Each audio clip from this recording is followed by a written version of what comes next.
monitoring the gas release at the side of the landers. So we placed 4 landers very close to active bubbling streams with a little nozzle, more or less only 20-40 centimeters or even closer towards these gas streams to incubate methane-rich water and see what the methane oxidation rate is actually giving us over a certain period of time.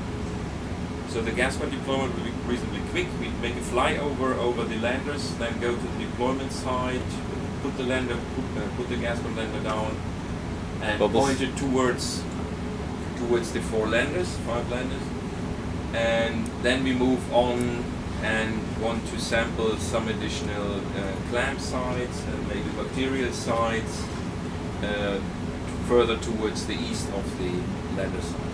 Chris, you have to go a little bit, you can traverse to the left and stay in the middle. Alright, I just would have hit that thing if I stayed down there. So I think that's, so it goes up to the right, goes further up, goes up to the left, and this is the water. Alright. So, and what you can't see, but we have a sonar on, so the ROV has a sonar which is set at a range at the moment of 30 meters, if I'm not wrong. No, it's 30 meters. And we will see the landers appearing kind of shortly, I guess. So it's another, it should show up in not too much time. And if everything, or if we are lucky, we actually see that the bubble box is flashing, so there should be a green light in the distance before we will see 2 yellow landers. We have to stay a bit further to the left. Roger. For the clams.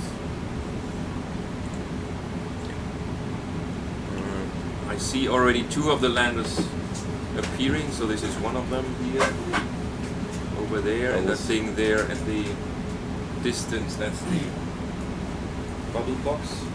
Alright, we'll fly towards the one on the left there. Yeah. Bubbles. Yeah, bubbles. You see the location here is superb for studying bubbles. Visual on the and just lander. In the distance, you see to the left of the pole of the gas runs one of the landers, and behind the hand there's a second one. Will appear very shortly. There's that one, and then the other one is off to the right here. Off to the right. Over there. There it is, right there. Coming up. Perfect. So you see here's a bubble stream coming up. That's where the one lander is standing. Excuse me. And there should be another one, which is apparently not on. Can you just back up and what's that? Quickly go back and have a look at whether there's gas coming out of the sea floor. Right there. There you can see it in the sit, yeah. Bridge, ROV. You can see it better in the sit than yeah, I think I'll move you down there. We're going to be moving to the south. If you see it, if you can sit, you can see it a lot better. I might kind of edit that as we go along, but that's kind of the general direction we're going. Thanks, Al. So there's some gas release. This white thing attached to the syntactic foam with a little black cap, that's where the water was sucked into the bag, which is on the far end side of the lander. The red thing on the right hand side is a beacon, USBL beacon, and there was water pumped into the bag at the back, and then there are 2 valves, 2 little knobs which were turned so that the water is trapped in this bag and then circulated over time, passing by a methane sensor, and then the idea is to actually see the decrease in methane concentration. Howard just came in and you did some data transfer from the landers we're to the seeing ship. some preliminary information that's showing some change, but we really need to let it run longer before we can really say what's going on there. It's been running a little over 12 hours, but things are progressing nicely. Good. So this is where you're putting out the gas pump? Yeah, that's where you're putting out the gas. And we'll cover all the landers and the bubble box. Oh, that's fantastic. Good. Okay, Chris, we can move on and then see whether in the distance we have a good view on the bubble box, and maybe.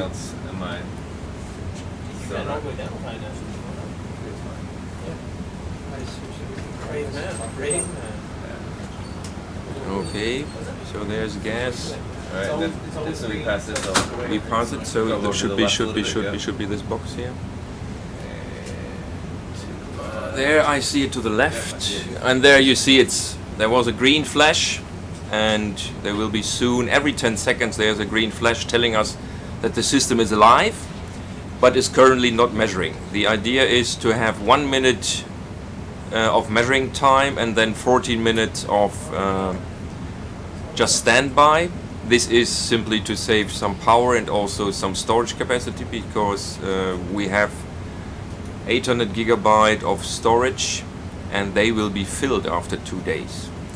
If you can either I zoom in or you go a little bit closer, you see that on top, so it's also reassuring, on top there's actually a quite strong gas stream coming out of the center of the bubble box. You see, I can zoom in a little bit. You see?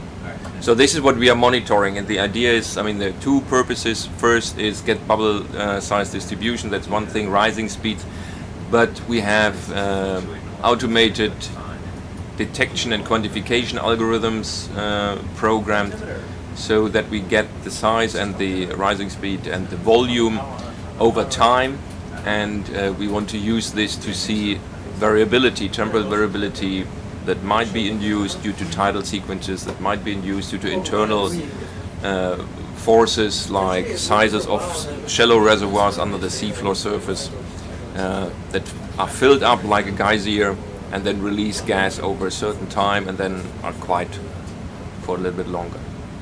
So this is all working very good, so we can have a look at the other two landers and then go to the deployment side. So just continue these two exactly.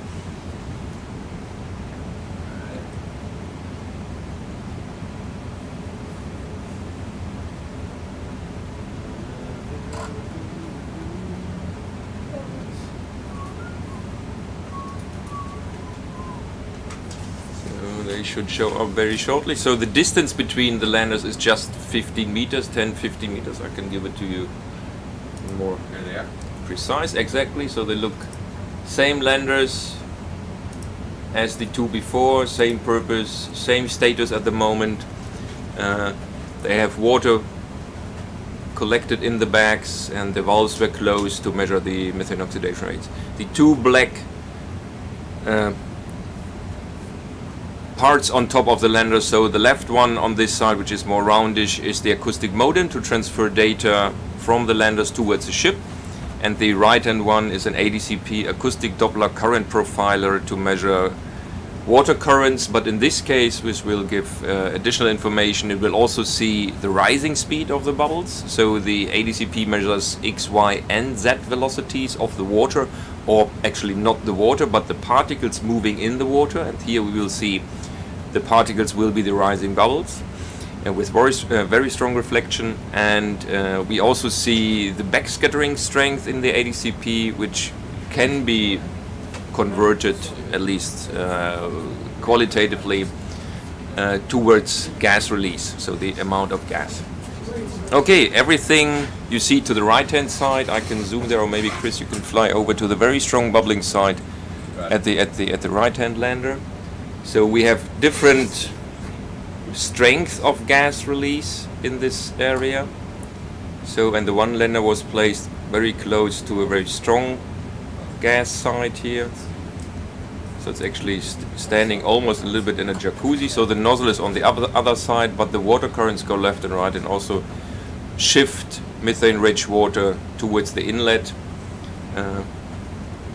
and then measuring methane oxidation rate. So this is one of the stronger ones. You also see that the left-hand bubble stream, the bubbles are larger than on the right-hand side. This has something to do with the size of the vent of the actual hole on the seafloor, which is releasing the gas bubbles. Good, perfect, very good. So we move on towards, I give you the bearing.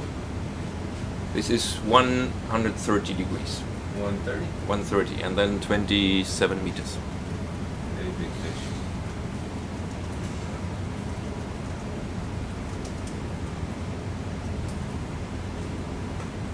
Lots of adults. Good. So yesterday when we had the dive, it was much more turbid in the water actually. It was not pretty sight. Today all is clear, which is good. It's nice. So you have to go uphill, I think, 6 meters.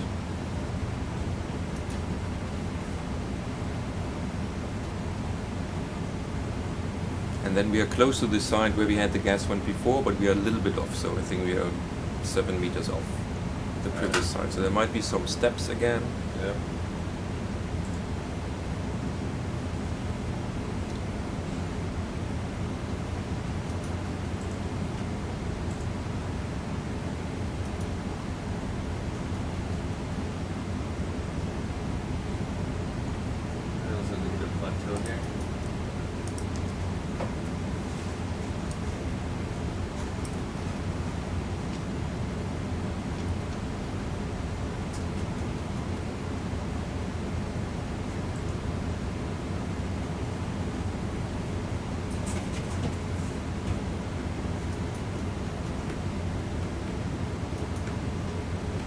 We want to deploy the gas when we are levels out a little bit. It will be on the slope, but hopefully not as steep as here. On my marker. Hang on, so I have it here. So 5 meters, a little bit. Okay. So that's it. So we can place it here. That's good. Are you giving me to spin around or anything? Or? Yeah, we have to spin around. So we want to. So the transducer head has to point towards 330 degrees. Right. But we can. So here you see roughly the slope. Oh yeah. I don't know if we're gonna get flat or not. Let's see what's down. Yeah. So we have to see. Maybe we have to. Back up a little bit. We can back up a little bit. What's that? We can, but if you, so now we have to look towards 330. Yeah. Alright.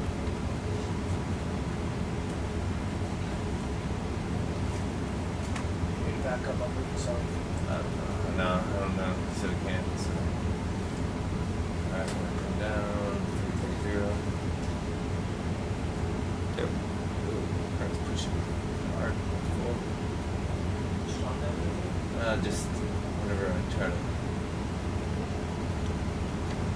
I think that's a good location. Alright.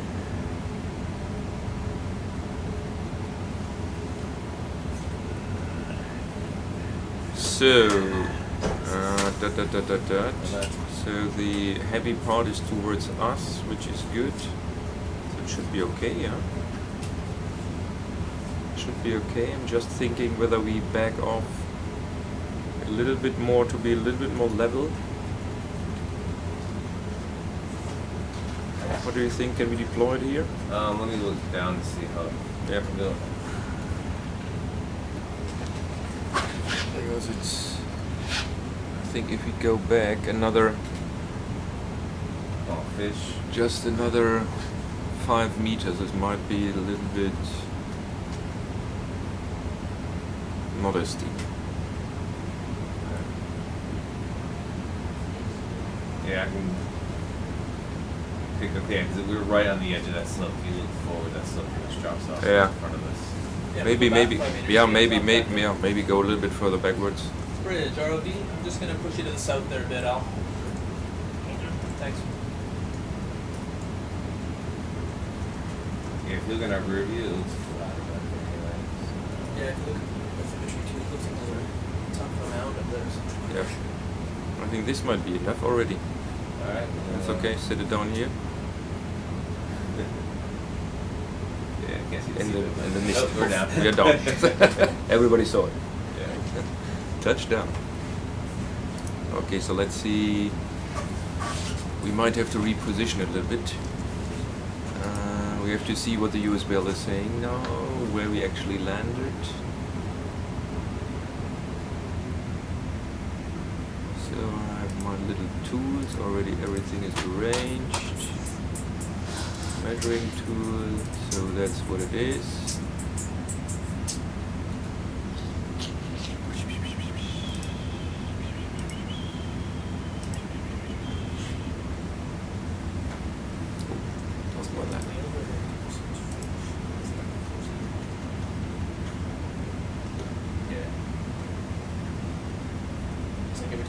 So it shows markers on this one.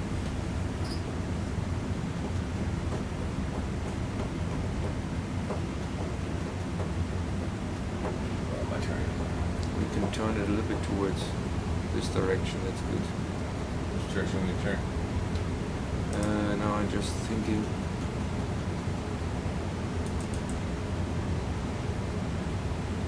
I think it's good here. So this is this. If we put it outwards, it's another meter forward. So that's okay. I think we are good to go. So you are pointing towards 331. That's good. So we push it, put it down, and then we have to level and orient the transducer head. Sounds good. Good. So everything's okay for. Just gonna let the viz clear for 2 Yep, seconds. yeah, just so I no can see problem, no what's going problem. on. So this is good already. Perfect. This can go. I take this off. This off. Helplines off. Because it's annoying.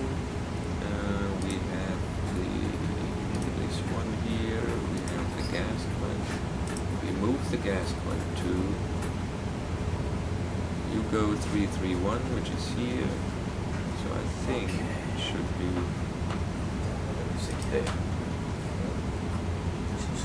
That's where it is. Yeah. Trying to. It's good. That'll be lovely.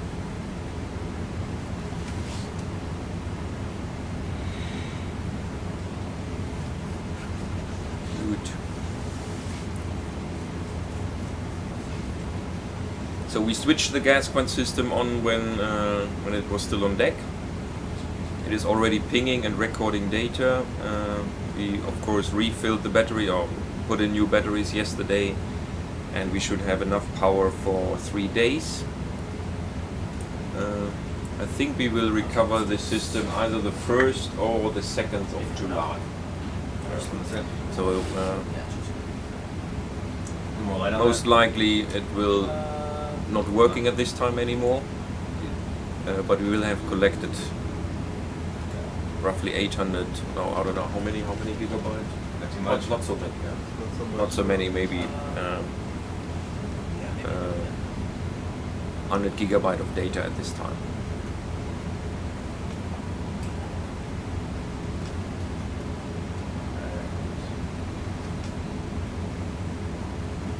So it's always a little bit tight with the gas plant. Just a little bit, just barely. Alright, clear it.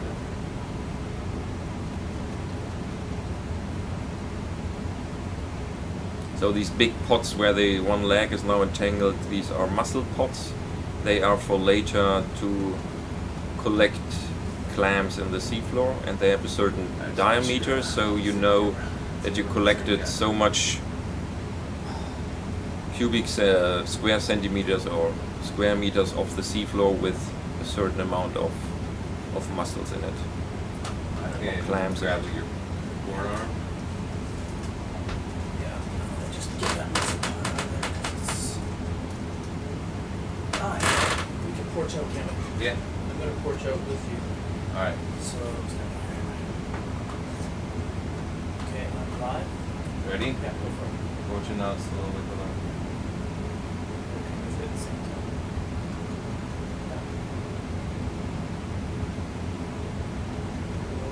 Alright, that's all I got. Okay.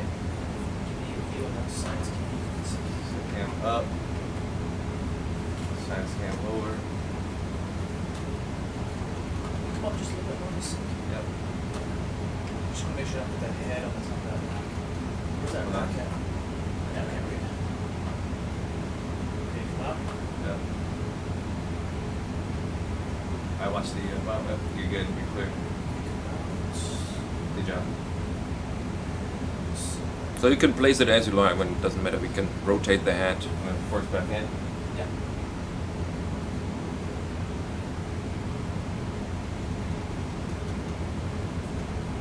Sit down. She'll bring it closer to your feet. Just leave it there, it's good. Good as gold.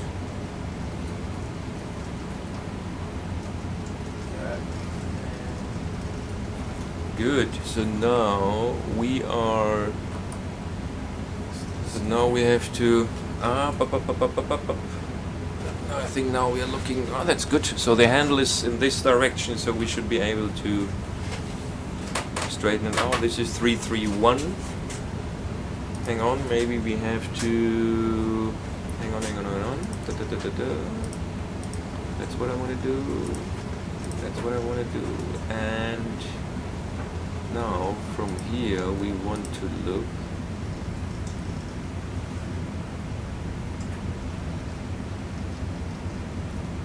Might want to look. I think if you push it over. Oops, careful. I'm gonna. Can you use the stone there? Yeah, I'm trying to get us a little bit of.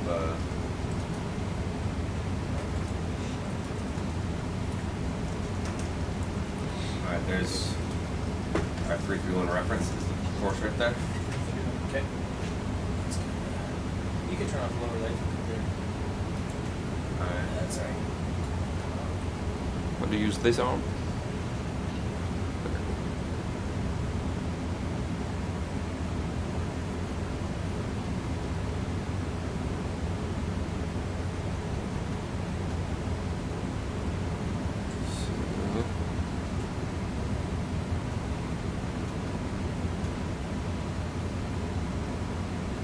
Okay. Alright. Stop. Can I? Is the camera straight? If you look at this one right here, you can see how it lines up to the porch. Our camera's not straight, but the porch is straight. The porch So is that straight. line Yeah. is Okay. coming So up the the porch porch. is straight, and that's Yeah, what you use. so actually, it could even come a little bit back. Yeah. Actually, you can go a tiny little bit further towards the right. So pointing towards the left a little bit more. Okay. Because this is tiny half a degree. Oh, 1 degree. 3/4 of a degree. Now we should have a orientation of 325 because we're a little bit further to the left. Okay. So it's a tiny little, but we are safe. Everything. Yeah, I think. Is that a half degree or 3/4 of a degree? I think it was 5/8 of a degree. Oh. That's my personal opinion. Okay, no, I think that's good. Okay, how about So- the angle? We need the best is if we lift up and look from the side, so that's really level. Okay. So I think we can agree that the orientation, so that the direction, the bearing, the transducer head is looking is good.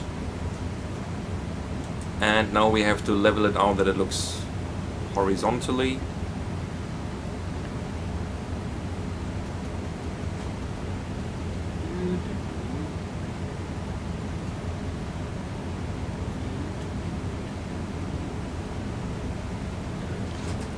You want to go to this side with the handle? Oh, Okay. Will work. Fine, whatever. I'll make it easier on Adam. So much lighter now.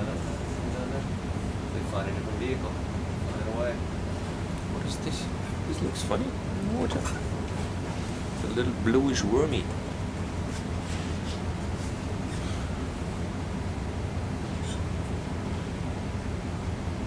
Let's see. There it is.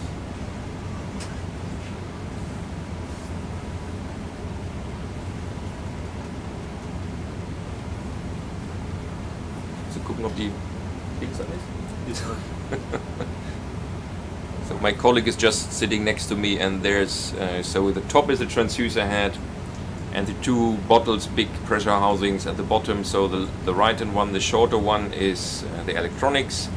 The left one is a battery housing that we luckily could borrow from colleagues from Oregon State University, because we had problems with sending our lithium batteries, or actually rechargeable batteries, from Germany to the States. So we could borrow this, and the top part, this other silver thingy with the red screw-up cap at the end, is a CTD, and there's a little light at the end, and which is red, flickering, so it means it's measuring. Everything is fine, and we are acquiring data. So here we see that we are pointing a little bit upwards, so we would like to make this level. That's great. Please. Please make it level. You're going to meeting now? No, I'm just finished. I'm just gonna. Yeah, that's fine. Okay, start.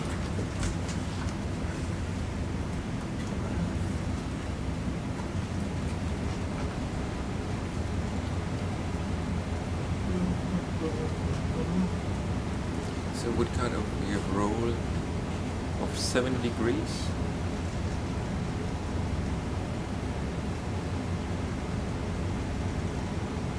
Run it down. Yep, down a little bit.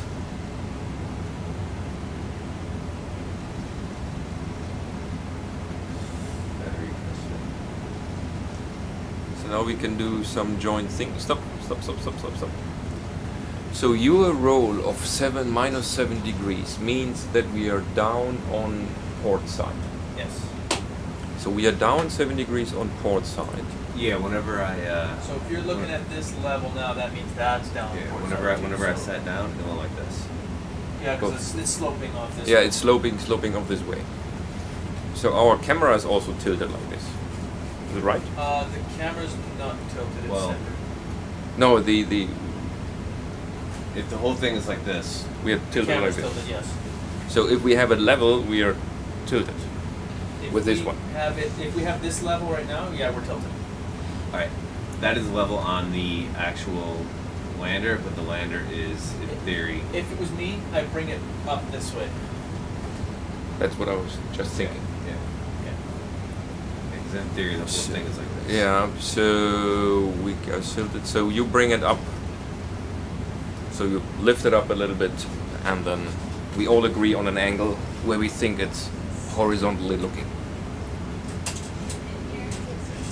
So we could make some drawings on the screen here. All Yeah, right. Yeah. I would say that's. that's good.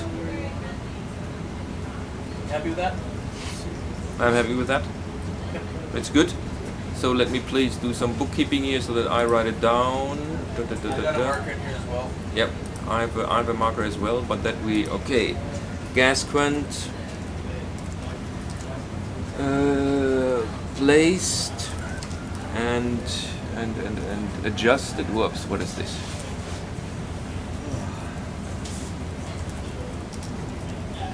Placed and adjusted. My basketball skills.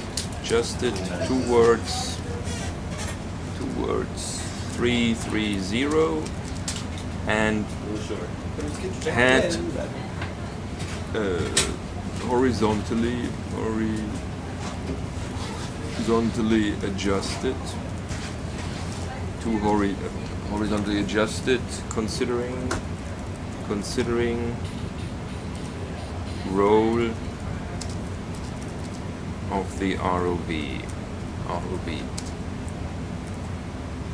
Minus 7 degrees, minus 7 degrees, minus 7 degrees, minus 7 degrees, downhill.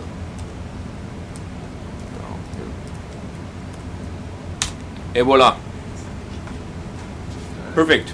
So what we do, we lift off, we make a flyover over the gas glen, go over the landers, and then go towards the east. Okay. Yep. So I think, hang on, where's the ship? There's the ship. I think, hang on, Adam, I give you a new direction where we want to go later on, so that you can move the ship. No, that's the wrong one. Where is it? So we're gonna fly northwest and then go east. Exactly. So we go northwest, but that's just 20 meters, and then go on this side here. Right. We go towards. Hang on, I quickly show to you where. Chris, Sorry. over here. Okay. So we go bang and then bang, Alright. and this distance is 150 meters. Gotcha. Yeah. Good. So what I can do a flyby, and then I'll try to put myself on the southwest of all the landers and then Exactly. fly it along. And Exactly. All right, you ready? Good. I'm ready. All right. Arms, everything is stowed. Good. This looks good.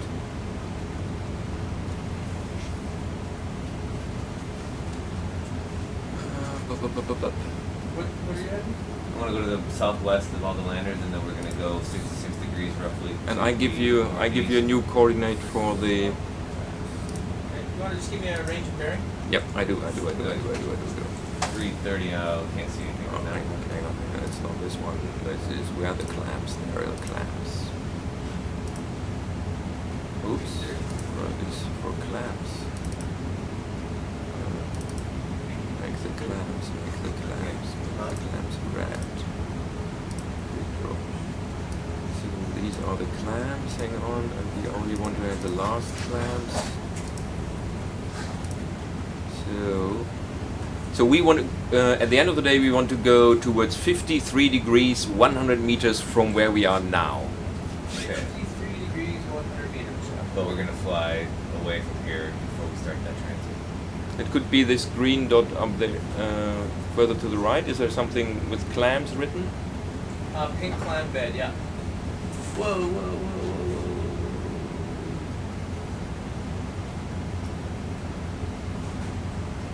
Are these? I'm gonna fly through and let that clear because I don't want to get close to the gas one again. Well, do you want to look at it before we go? Yep. Yeah, so I need to let that clear. So. Alright. We can put a marker where that was? It's already there. Alright. Yeah, because without any kind of visual clues. There, you can see it there. Just DSP, I was kind of balanced this.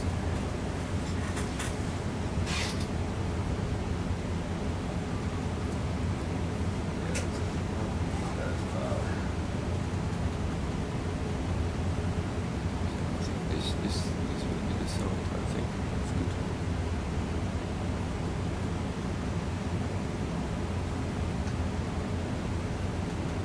Oof. Muddy.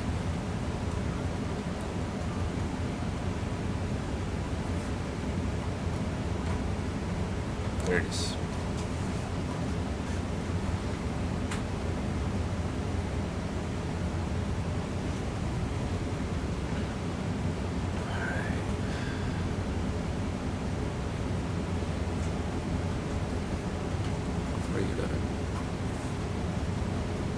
So if you go from here,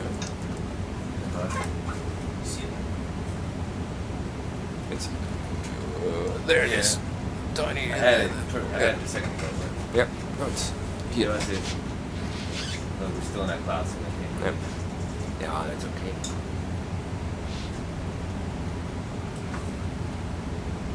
That's a fish now. And that winch cam is on the delay. Are you flying with that? Yeah. Champion.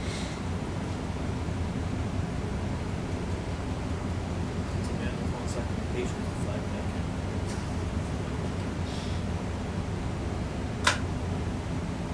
There it is. Yeah. Oh, he's I know. right. I know basically where it is. It's just that since I can't see, I don't want to get too close.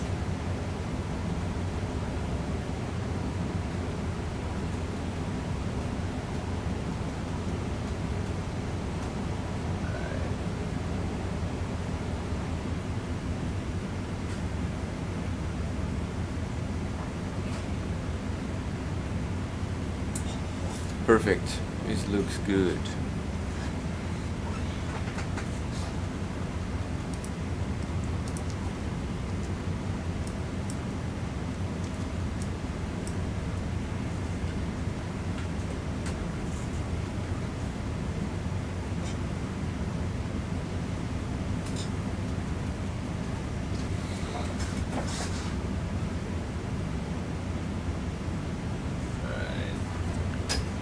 There it comes. You need to do one balance. You would like balance at the landing. Alright. Yeah. Approach the liner with a white balance.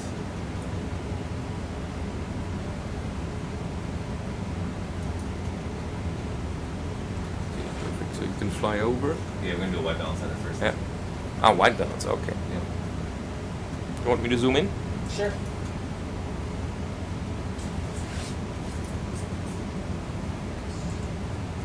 Hang on, I focus. A little closer. That one too.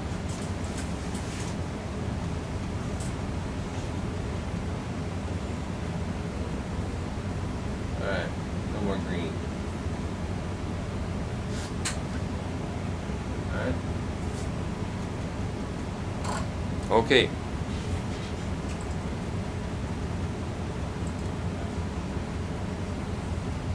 So that's that.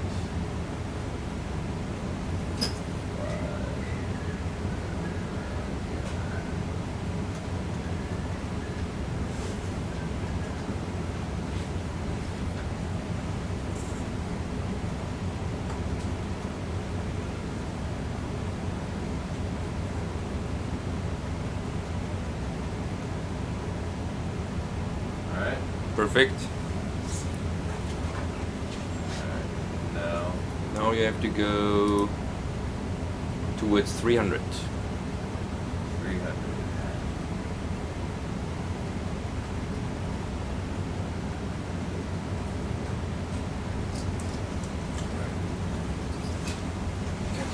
Really? Going It goes down. Off the cliff.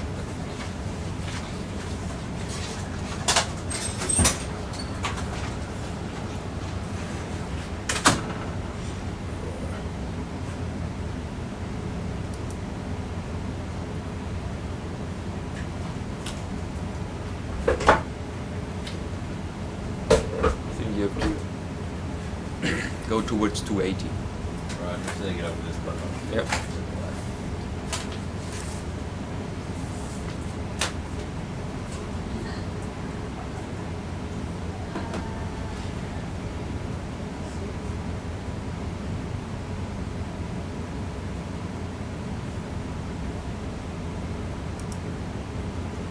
Is the landers already? You see? Yep. I see him visual. Yep.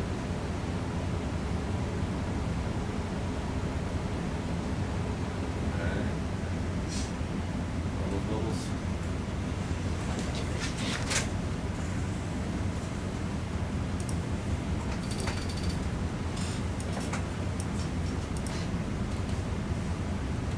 So we just fly over.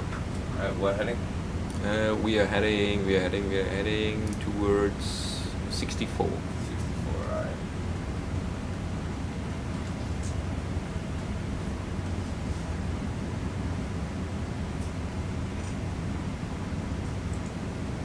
So there's a bubble box. Yep. When exactly are we taking the bubble box too? We're not taking anyone. Just stays. Fly over. Just right through the ship, so I need to Right. Yep. We're moving the ship to. We are moving the ship. Hang on.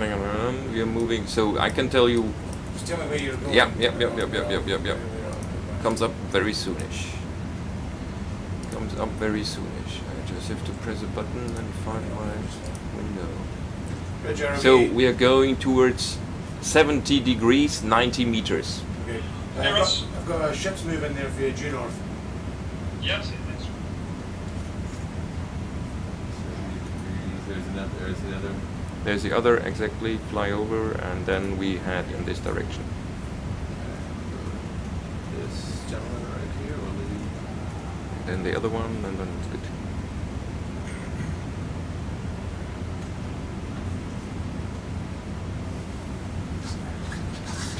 Oh, the fish.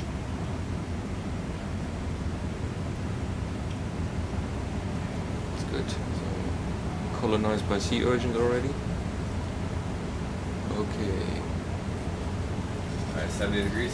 70 degrees, yeah.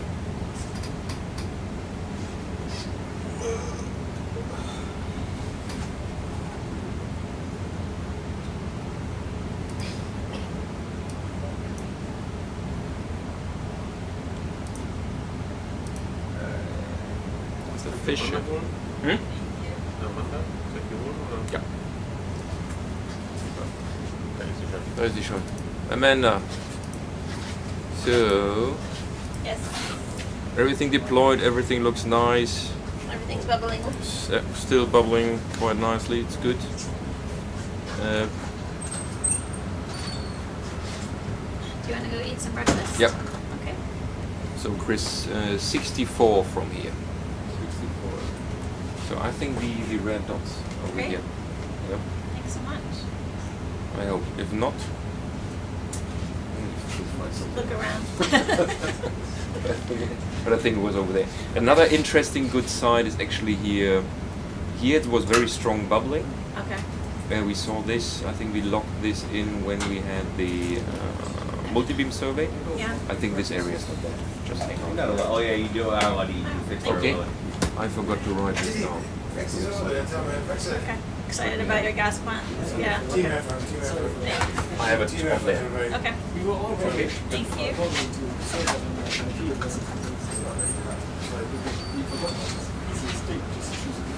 Just squeeze this one. Diana. Have a little breakfast? Yeah. Sometimes, you know, So Can you look bad. back at the record and tell me when the gas pump was deployed? No, I'm not. I'm nowhere near the bottom. No, I haven't. No, it's I haven't come anywhere near the what center. happened was the way the current was going, just all the shit. It's, Please. I'm high above right now, so I can't see that.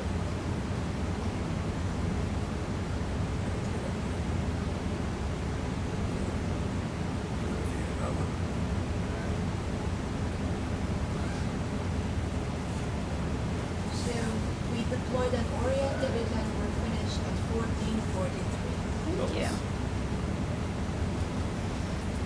What was the depth? Maybe adjust your setting. Sits actually not bad for me right here. Do we have the lasers on? Please. I'm sure it's here somewhere. Oh, okay. Well, we can get it. All right. So, Chris, can we take a look at some of these patches down here?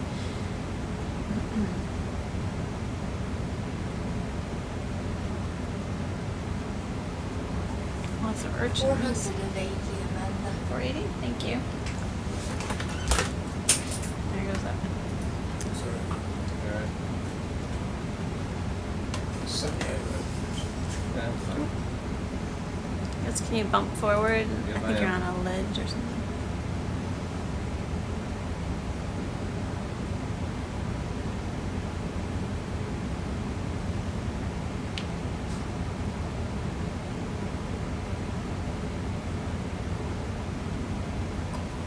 Okay. Yeah.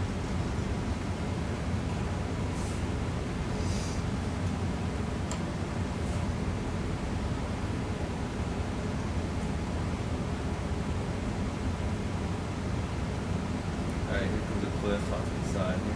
Okay. I think the patch is going to be over on your port side, down the hill, in that valley. We're on a search for some clams ROV, this just morning. moved your waypoint again, due north. Virus.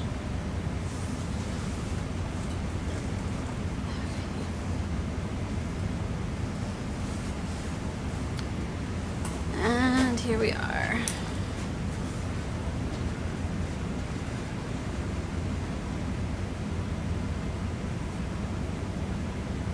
So we'll drop down and take a look, see if we can find some live patches.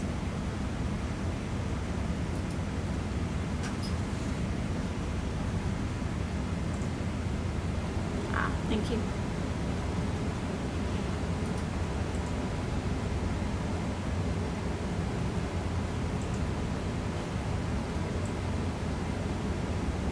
Did you guys already wipe balance?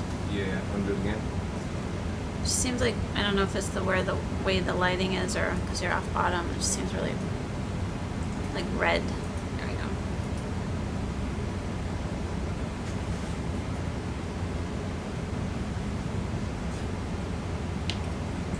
So we got like a patch of clowns over there, just over. See the sea star? Just zoom into that area, we can just use that as a light balance. Oh, sorry.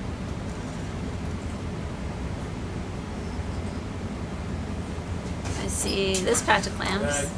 No. That's red. See the sea star as you go. What? Ah. That's red.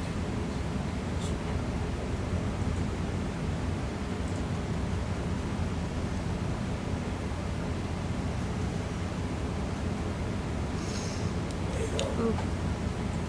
That's definitely white. Thank you. Well, let's keep looking around, Chris. I'm Alright. trying to find live clams. Ideally. What is little steps and ledges? Ideally in sort of a soft sediment area. So on these sort of low areas. Alright, can you come back to the left? Yes, please. Yeah, if you look to the right and tuck that in completely. So someone's asking what kind of fish these are. They're sable something or other. Yeah, sablefish. Sable fish. Very good. So down in that little valley where they're Yes, please. Should actually have that little fish shop. Really? Oh, my God. Oh, looks like It's good tasting. So it's part of the Carl family. Yeah, it's alright.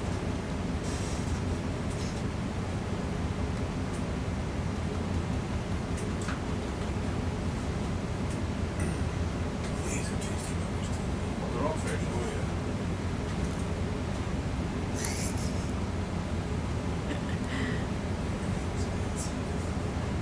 Yeah, you got a fish market. It's true. I remember they had a tuna. A little one. Yeah. Not round. It was 15 rounds. Sushi. 15. $5, yeah. Do the whole thing already.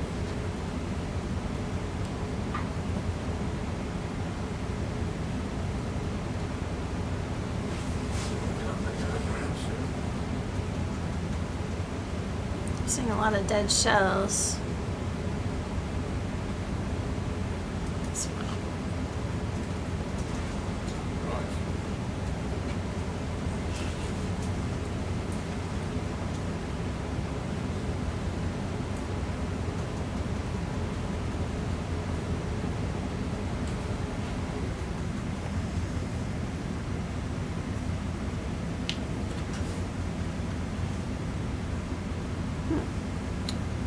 Curious.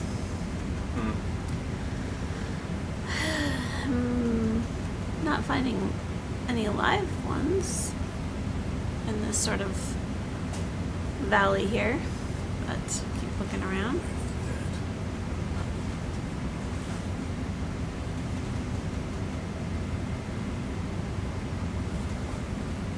Might be that their sulfide source has been shut off.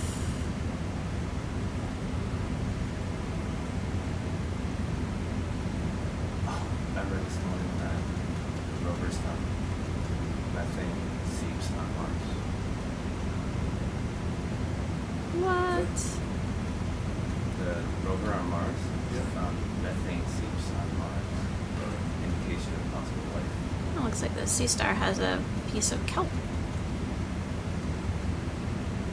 Some kelp detritus that must have been transported here by currents. Whale. Here are. Maybe go a little bit further and then we'll turn around and. Oh, there's something up here that we may sample as well. There's a big rock. There's a coral on the left that we Is that might. coral? Yeah, let's go check that out. And then there's more clams around the right.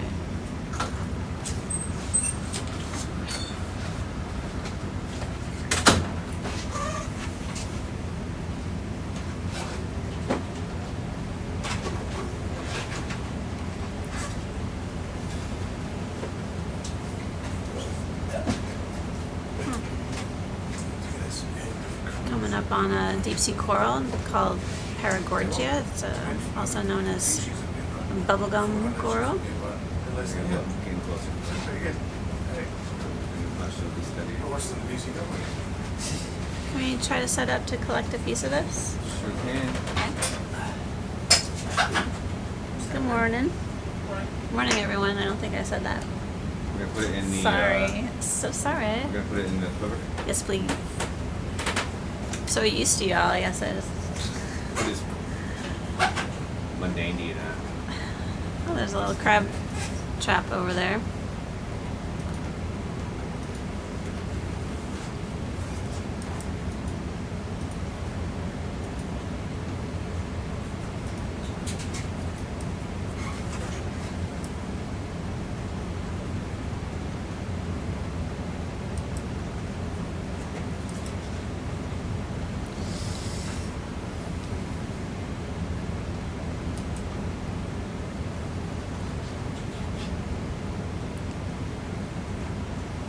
I feel like now that we're set down, we might need a white balance again because it still looks kind of red. At least on my screen, Yeah. doesn't it? Okay.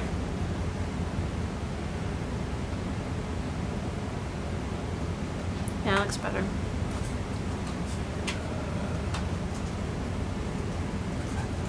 see little hagfish squiggling around on the seafloor and the cracks in the rocks on the lower right. And in dead center, we're seeing a Paragorgia coral that we're going to take a sample of. It's a type of octocoral.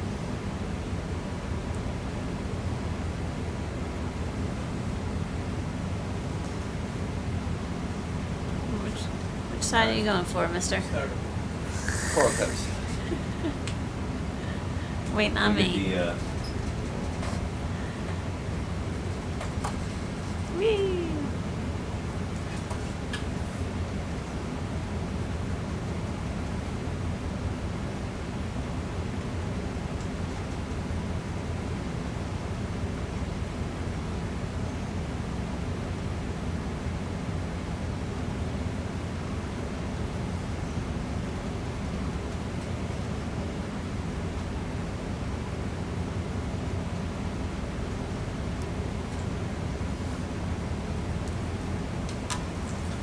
Thank you.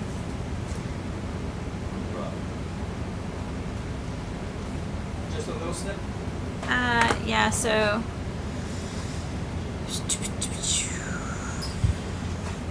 Thanks. I'll just take a look at the edge here, that's alright.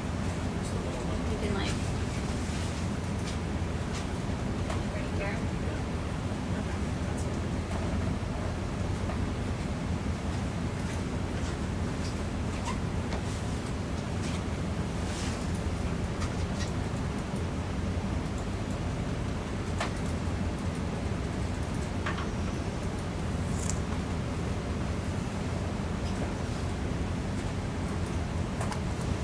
Is that better?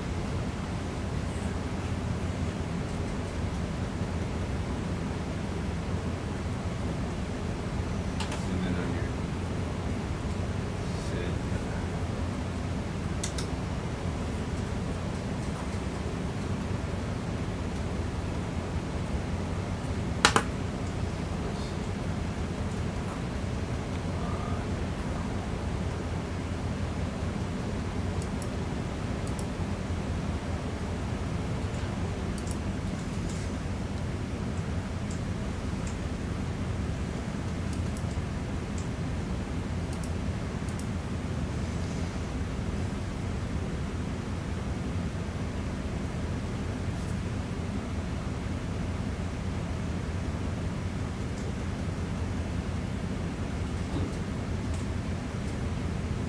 Not as easy as it looks.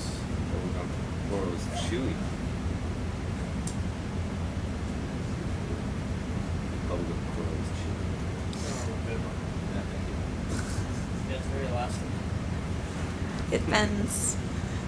You will be This in is, trouble. but it doesn't stretch.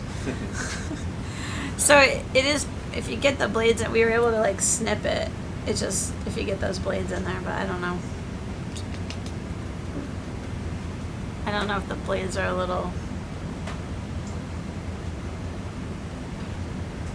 dull.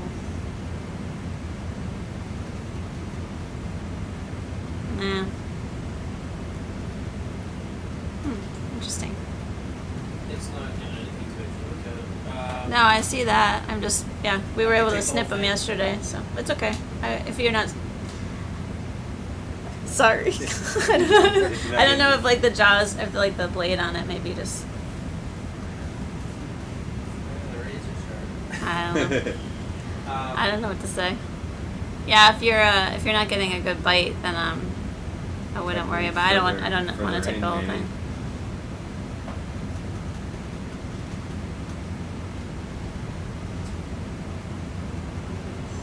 Yeah, it's okay.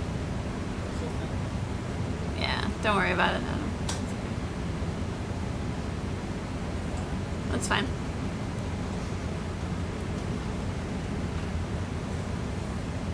Thanks. Just trying to take the whole rock. Something about rocks. No, I don't want to take the whole thing. I think so. While we're here, let's. I'm gonna try to zoom in over the rock over yonder. No, we will. Just hang out for a sec. Bless you. Thank you. Bless you. Bless you.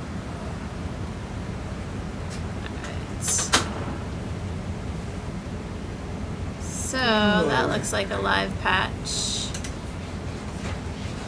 of clams. And there's some more over there.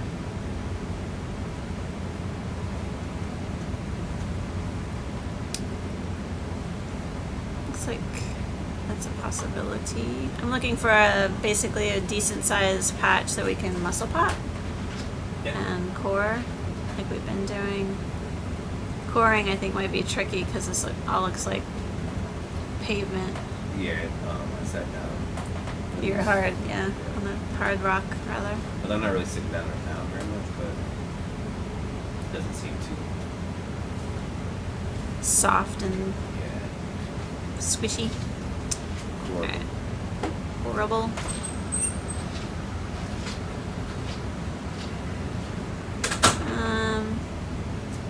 Good. Let's look over there because it Turn looks like starboard. there's. You see where that yeah. Just beyond the urchin. Want me to sit down? Alright, you see where my jaw is? Yep. That sort of empty patch right there? Uh huh. Can we sit down right there so we can scan that whole area? That'd be awesome. Thank you. Do that. Fantastic. Leave her.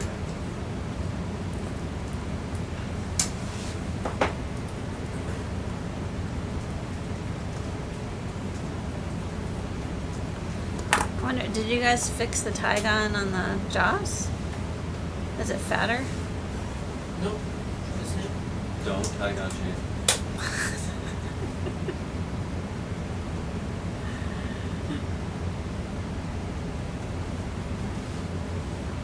My guess is that the jaw just got a little bit off.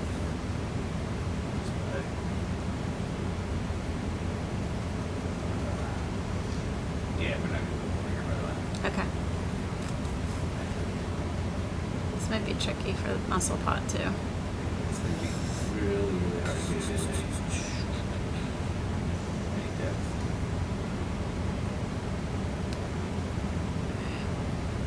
Alright, I'll let you sit down and then I'll take a look around.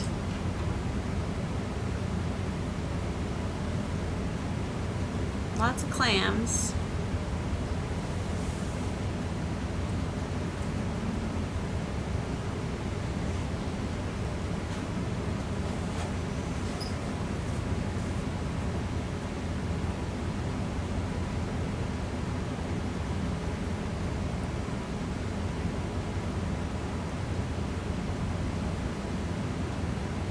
That's a nice live patch.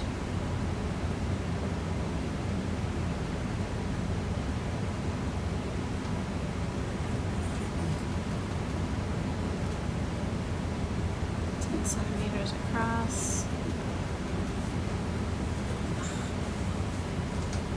This is tricky.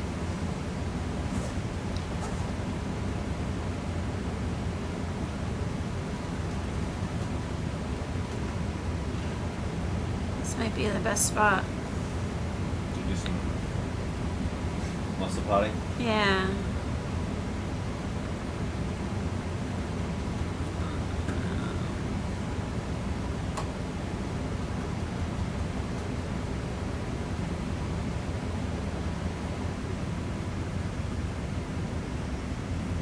So, just take a quick look over here.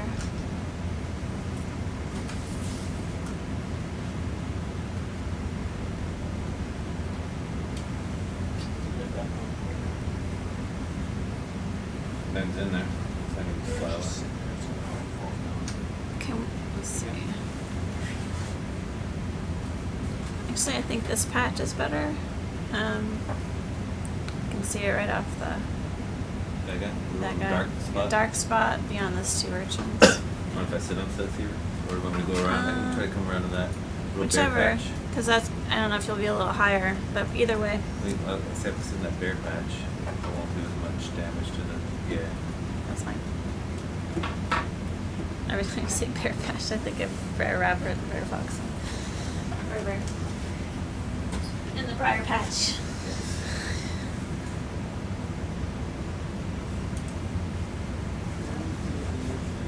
Alrighty. Zippity-dee-dah.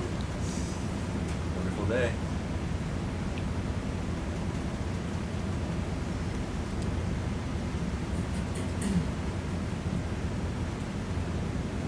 All right.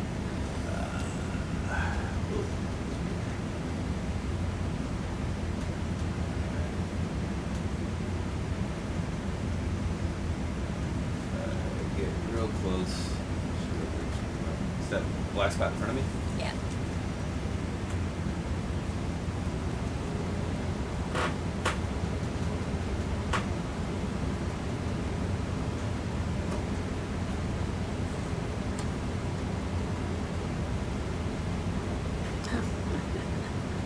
Helps if I line up the camera.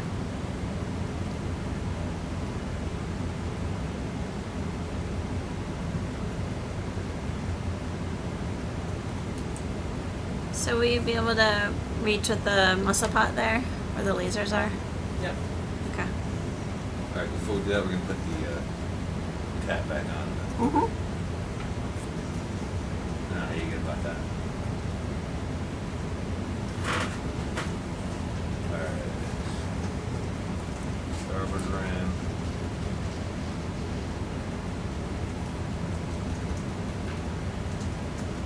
Wow.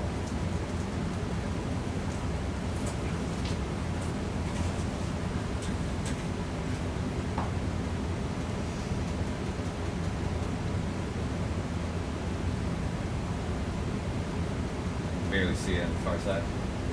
Unless that's an urchin and I'm just losing my mind. That's it.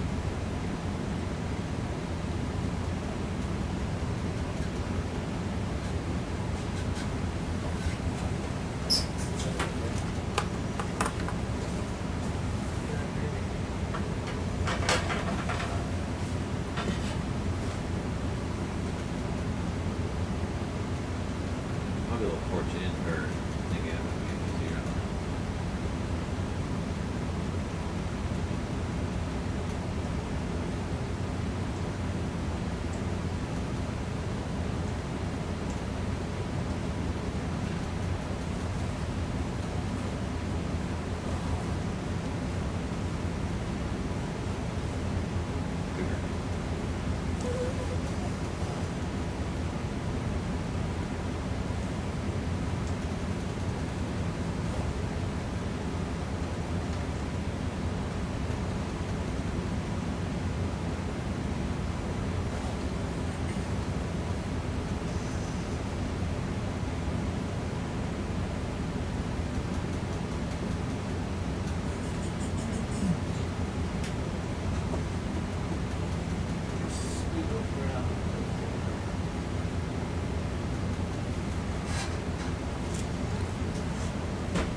When you grab it. I got the port arm and then we'll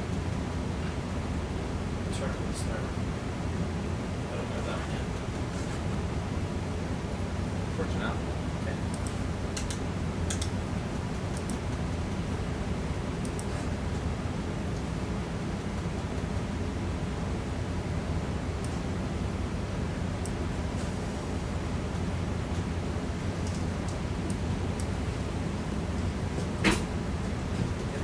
This one's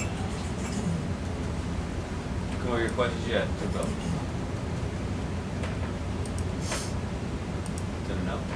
sorry, what was that? Is your mom listening today? I don't know. I haven't come up with good questions yet. I've got some really good ones. I started writing them down last night, a little document. It's not finished. I think I'm going to do some three more.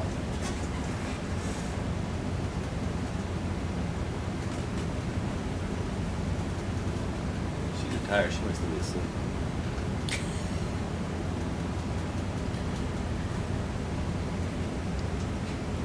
How long are you leading the dive for? Looking at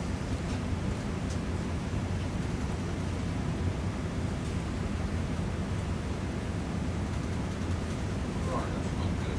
What's going on here? I don't know what's wrong. Everything's supposed to start.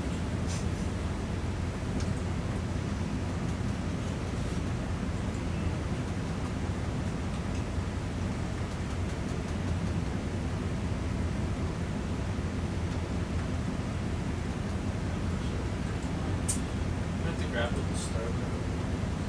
That should be Just hit that ram.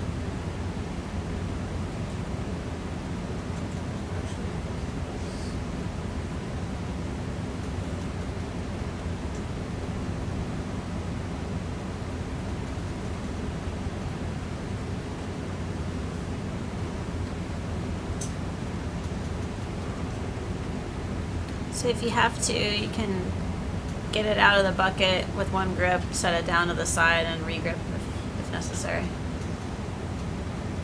Just set it to the side.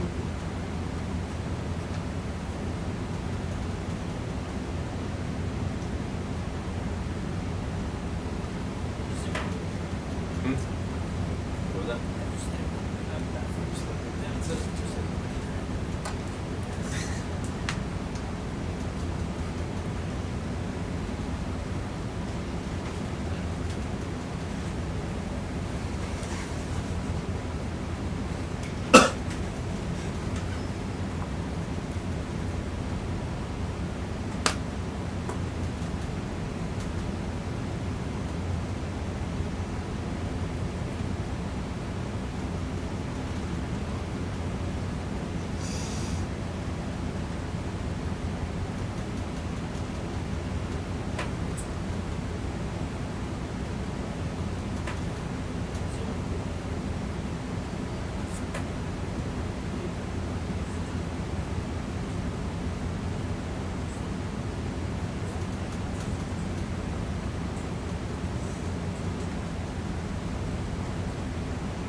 I'm just gonna set it down and re-grip it. Sounds good.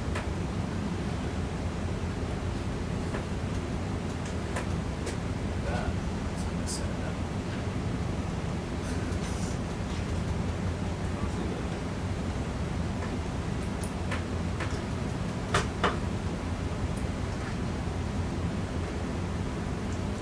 We've done a number of different activities at this location in Astoria Canyon. We're at about 500 meters water depth.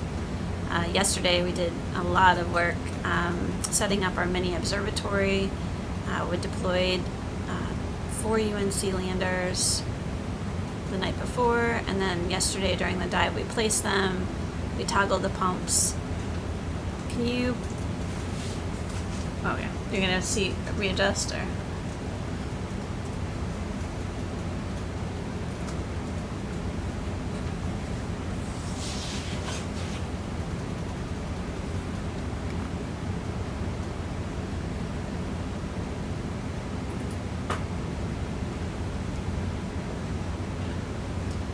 So currently while we're working here, sampling, using this muscle pot, the landers are basically down the hill, incubating water to provide us with methane oxidation rates. So they're hard at work. We queried them a few times. We actually used this acoustic device, a hydrophone, to essentially talk to the landers and find out whether they're still working and also what kind of concentrations of methane and oxygen they're reading right now. We also did it last night before we ended the dive, and so far every I did, didn't I? lander is doing all right. I shoved it in with the teeth and And we held it, we turned. held it with the other hand. Yeah. Let's do that. Or since you have it right now, you can just grab it together, you can set it down and use the other one for the T handle. I could push it with this too. Where do you want to sample? So if you pan down a little bit, I'll let you do that.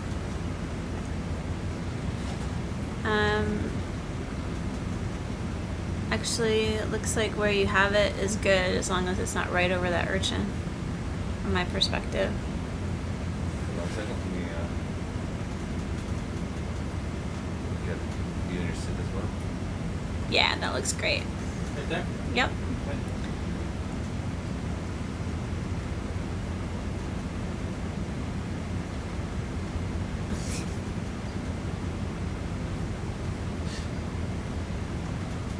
How deep did you want to go in this? That's pretty hard. Yep. I think that's a rock shelf to be honest. Yeah.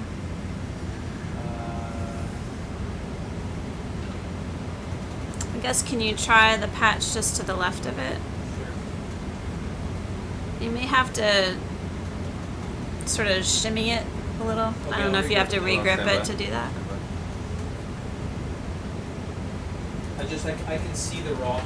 Oh yeah, yeah. So, It may not be possible to do it, but and then there's another rock shelf here, so that's just filled in between right, the two shelves. little gap. So maybe I'm not sure if you want. I can try again. I'm happy to do so, but you may want to find another location. We can try it, and then if Do you want to try right there? we'll try right there, and then we'll see what happens. If you get a little purchase, it's better than.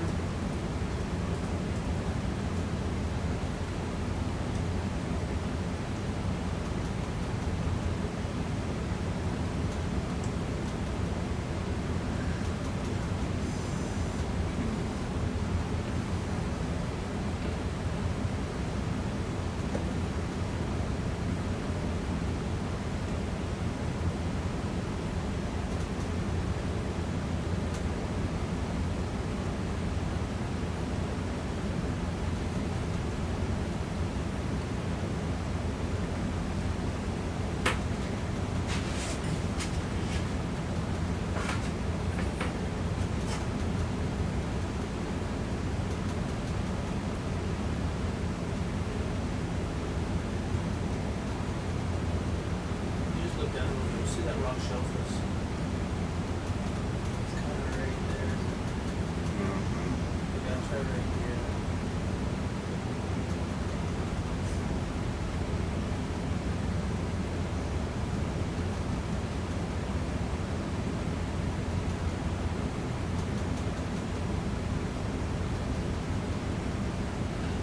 It's pretty hard. Okay. Yeah.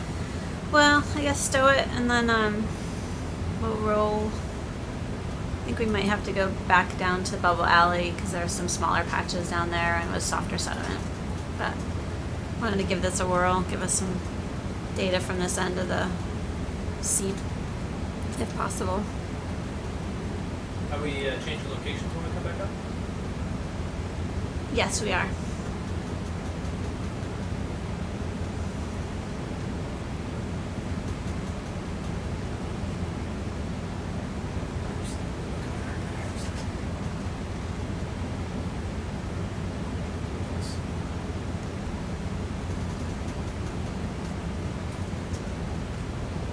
Any biscuits or anything while we're here? It would be good to do it when we get up near the mussel or clam location. Yeah.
All right.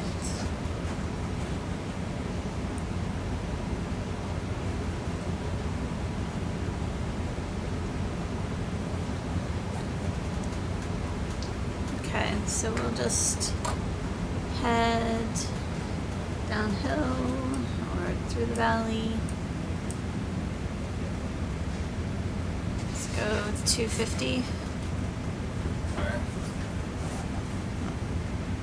We'll see what we see along the way. We might find another sedimented patch with a nice patch of clams.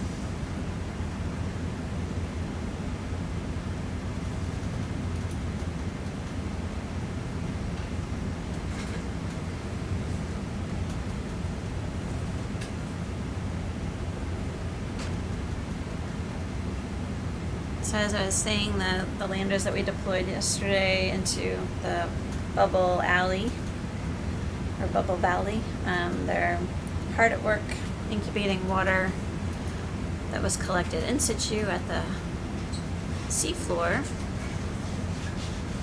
And based on our query of the landers, it appears that methane oxidation is underway. So we'll be able to get some information about how fast those rates are, how long it takes for the methane to be consumed by the bacteria on the seafloor here. Jens deployed a bubble box so we can get some information about the bubbles emanating from the seafloor and measure bubble flux, as well as he deployed the gas quant with the ROV this morning so we can get a full swath of information for the area where the landers are deployed, better understanding this distribution of bubbles emanating from the seafloor, and more understanding of their the time scales and temporal variability that these bubbles are released from the seafloor in this region. Are we heading down here to? Sort of where the landers are located, but we don't need to fly close. Just beyond the landers, I believe, is another patch of clams, but if we hit some before there, I figure opportunistic. Bridge, ROV. You should ask Adam Where we bridge? on the trivia Hey question. Luke, just got to update Lakewind for you there. Alright, Thanks, thanks, buddy. Let me hear that. Hmm? What? You should ask Adam his opinion on the batch of trivia questions I came up with yesterday. The trivia questions you would struggle looking up on for those ones. Yes. I get inspired by the other night's batch. I'm like, okay.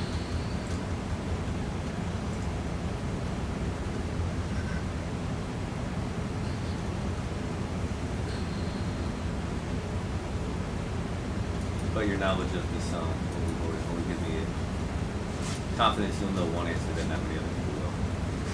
Adam or me? You. Oh, great. At least. He's like, you gotta host the quiz night with me for these questions. I'm like, yeah, you're on your own. I do not want to take responsibility. Or, actually, I'm going to get some questions from the rest of my team. We're going to find the best out of them. I'm sure Jimbo's will be difficult. Study up on trains. Some obscure plane facts. Oh boy. What's your knowledge about Linux? Very limited. We are seeing small patches of live clams as we traverse this sort of valley feature, but they're really sort of stuck in these cracks and crevices within the carbonate rock. And while interesting, they're very difficult to sample. We already collected some scoops of clams at this location. We want to use the mussel pots, or these clam pots, to collect a quantitative sample of the community that live in and around the clams themselves. And that really requires a certain kind of specific environment, mostly clams that are living in mud that's relatively deep, so that the mussel pot can get up some purchase and that bag can close around the bottom. No one finds this direction. Just we keep heading this way anyway. Yeah, just keep heading on. There's some of the shelf. Through the There valley. we go. Here's some more.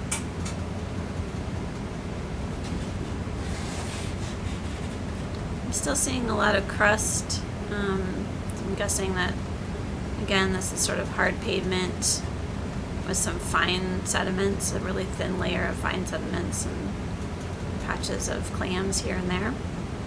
They're living in those cracks and crevices.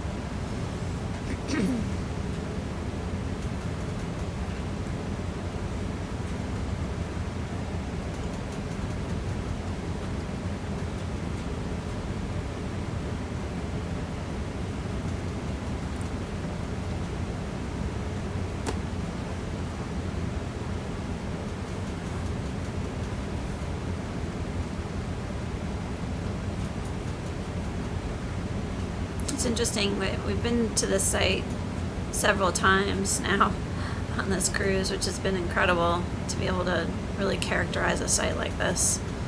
And even yesterday when we were steaming around with the ROV and just flying around, we found another spot that was just gushing bubbles. And it was, I feel like we've been over that terrain a few times already, but either we missed it or there's some bubbles coming up right now. So we're heading into the start of the bubble alley.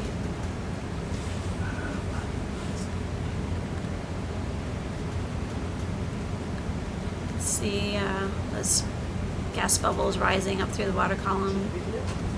No. But she's very, I don't know. Bouncy. We took a foam block out of the back, of course. We took the multi-beam off. Are you feeling heavy or light? Yeah, we're not.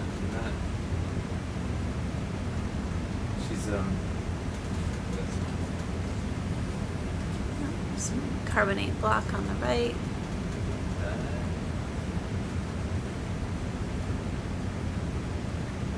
That's wall there. Yeah.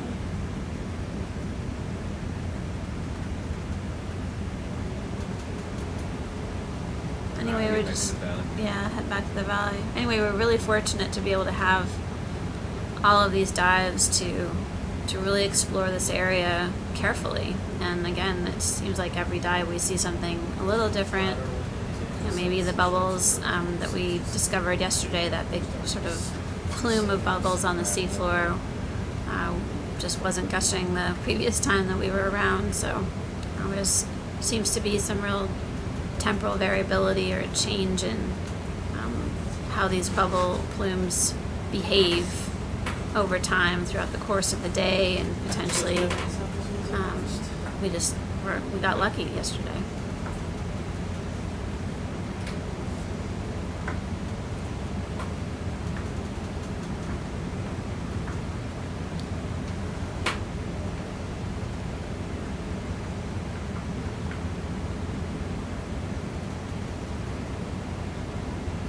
What's the distance to the next site You mean from here?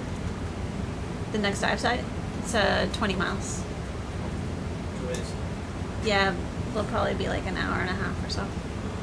They're going pretty fast between. So as we go over these landers, we just can fly above. We don't have to fly too close. Okay.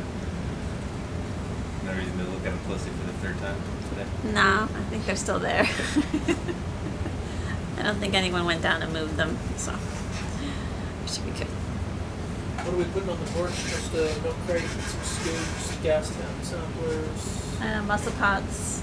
Yeah, if we can turn them around in time. We'll do the funnel, and that's it.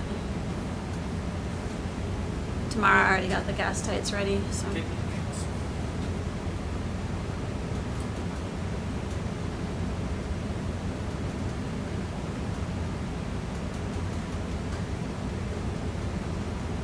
And continue to see bubbles emanating from the seafloor, escaping from below.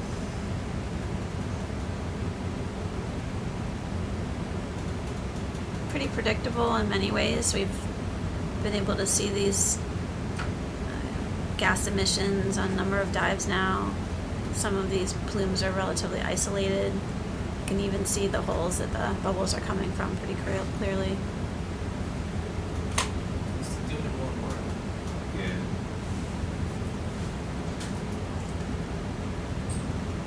Alright, just coming up on the lander right now. Okay, we're coming up on one of the landers. We're just gonna do a flyover. As I mentioned, we deployed the UNC Chapel Hill landers yesterday.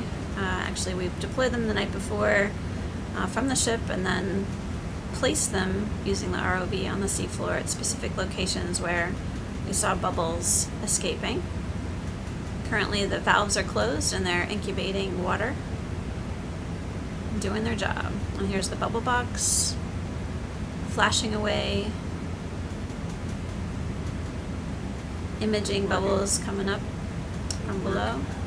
And you can still see bubbles escaping from the top of the bubble box, so that's working hard. And there's another set of landers.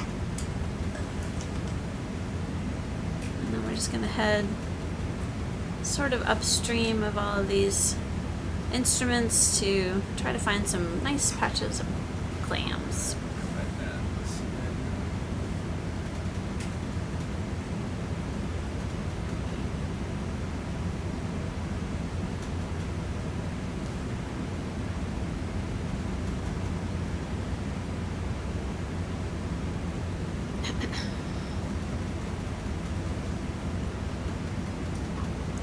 So let's see.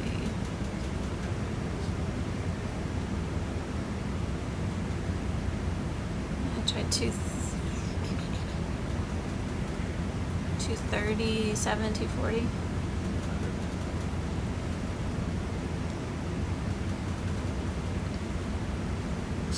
Let's look at this little guy right here. Flounder. I don't know. We can keep going, sorry.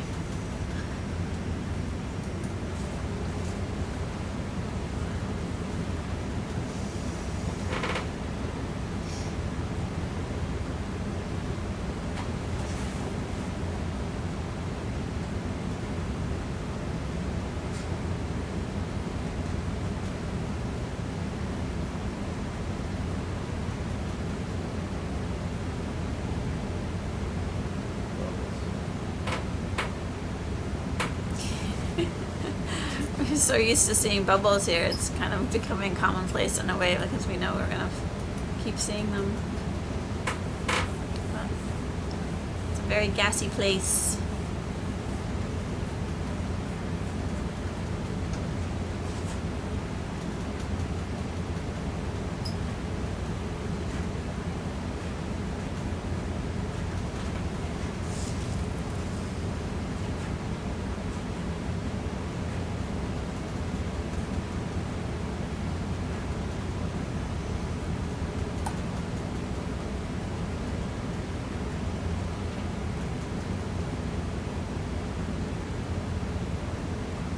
Jeez Louise, bubbles everywhere.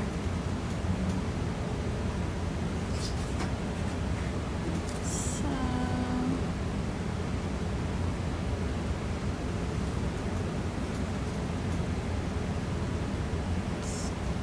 let me try to come around to 270.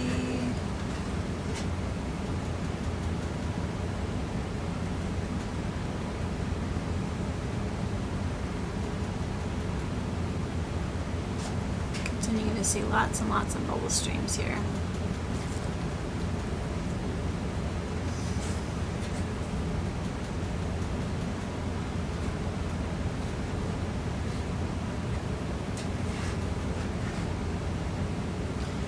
Sort of look like wobbly diamonds floating up through the water column.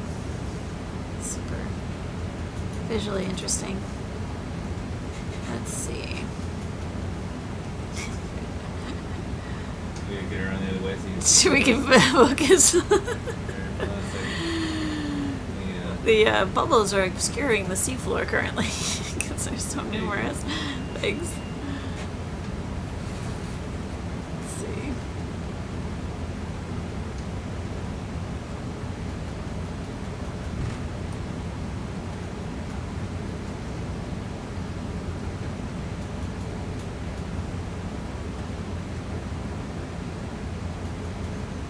Yeah, I'll just keep hopping forward, I think. See. Thanks. 270. Okay.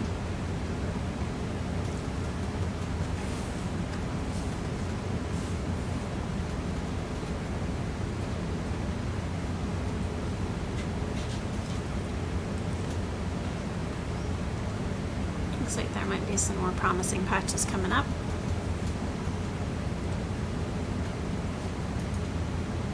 On the left of it. Yeah, let's head over there.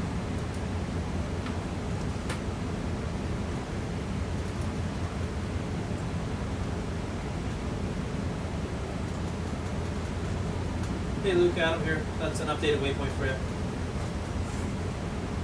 Thanks, Adam.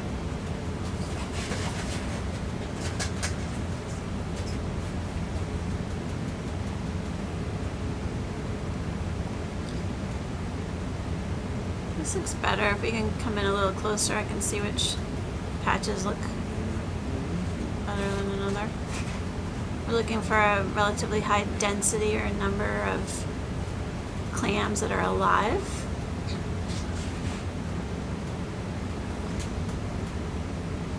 And Chris is just getting the ROV into position so we can get a better look.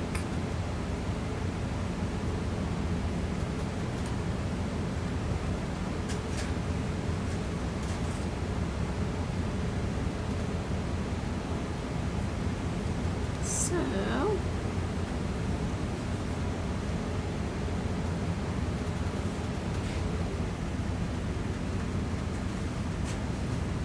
that's good.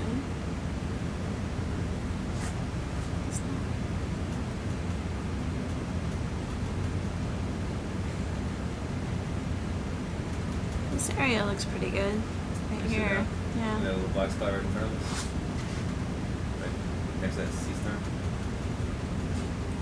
Yep, just in that dark spot. Right. Yeah. Exactly. Alright.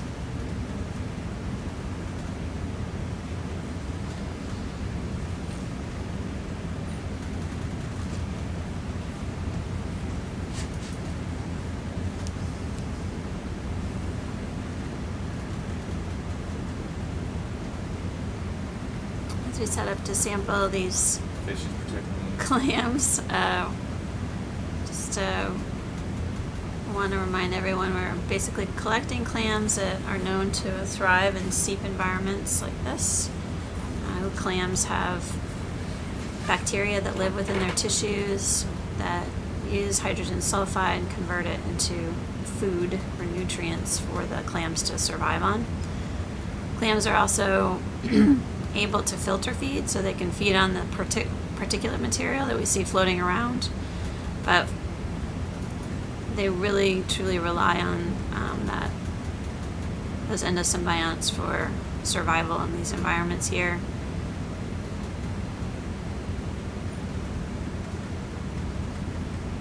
So the presence of the clams gives us an indication that hydrogen sulfide is plentiful, and that sulfide is what gives rotten eggs their stinky smell. So we are not the favorites on the ship when we collect samples like this, because it makes the ship stink for a bit, but ultimately You're always unsafe. the samples are important for us to establish an understanding of the community supported by these seeps. Watch out.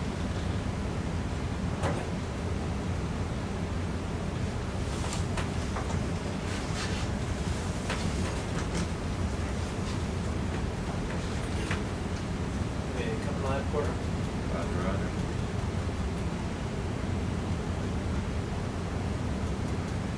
We're definitely going to have a heck of a time getting that wet lab clean again. It's pretty spotless when we got here. Good. She's here to before it was a mess. Say again? It's just trash. What? It's full of all sorts of other stuff. Oh, really? Yeah. So I shouldn't feel bad.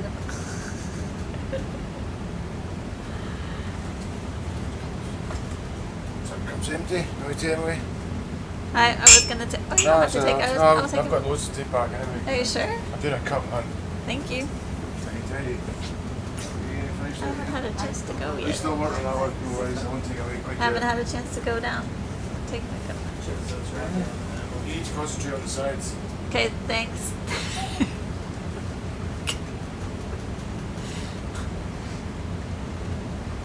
I swear we're not slobs. We're not super sloppy out for here. babysitting me now.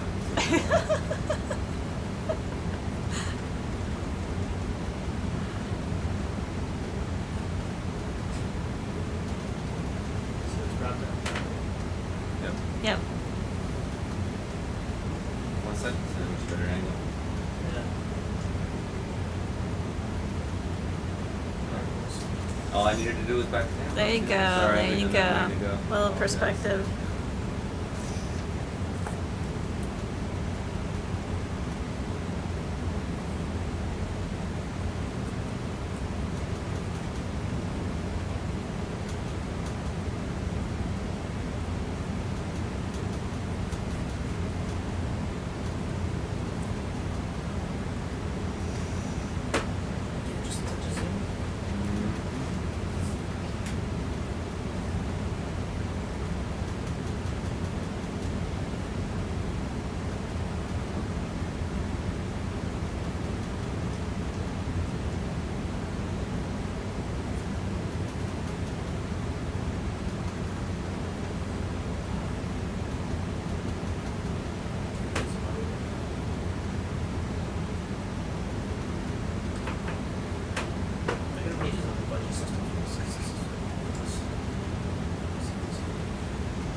Put a weight on it. Look on the side. Yeah, so.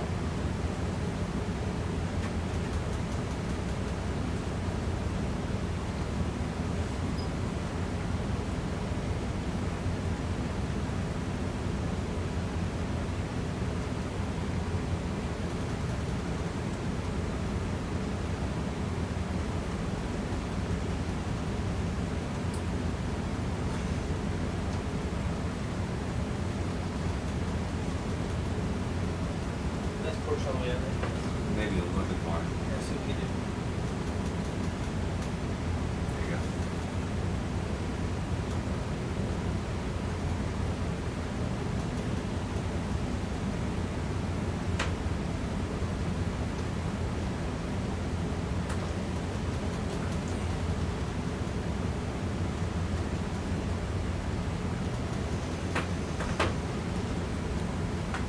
Cross and start around there.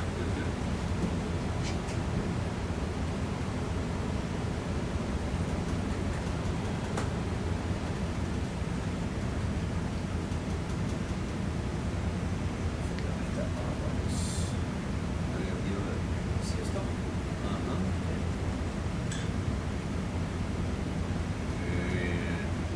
And still not looking good.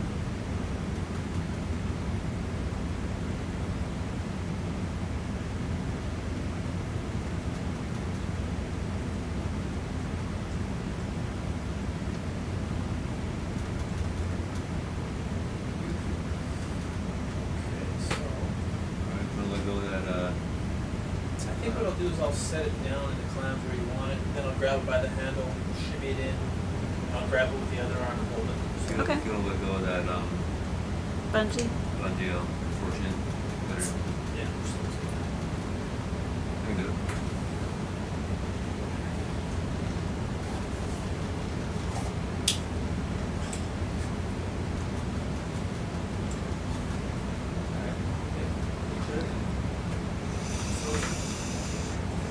Where do you want it there, Amanda? So there's a dark patch that's just to the left of, if you look in the sit cam, to Yeah. the left. Yeah. Okay, cool. Right there? Roger, Dodger.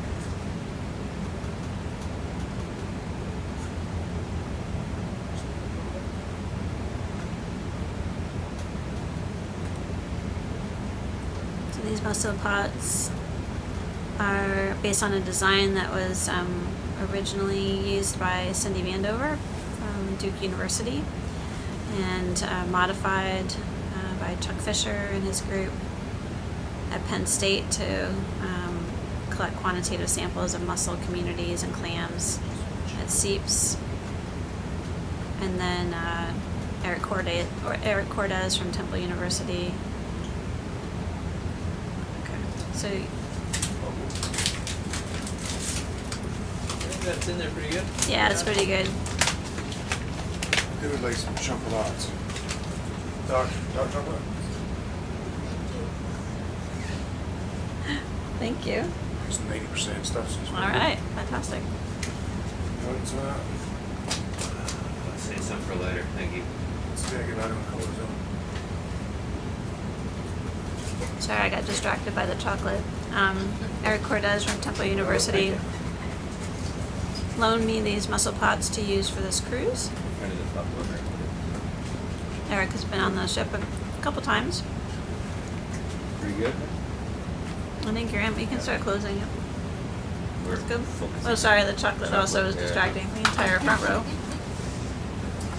Just stop and mustard pot sandwich for a second. Or Yeah, just, we have, Okay, yeah, priorities. okay. We're gonna count this up. Yes, sir.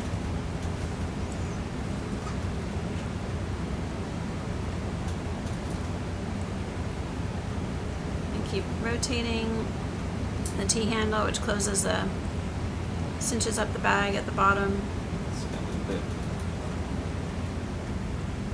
We start taking a look at the string that Can you bring the starboard arm back over? Son? is coming out of the top. Do you want to zoom it out there a little bit? Is that good? Yeah, perfect. Thank you. Uh-huh.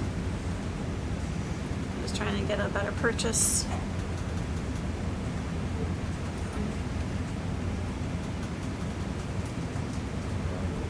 Hold on.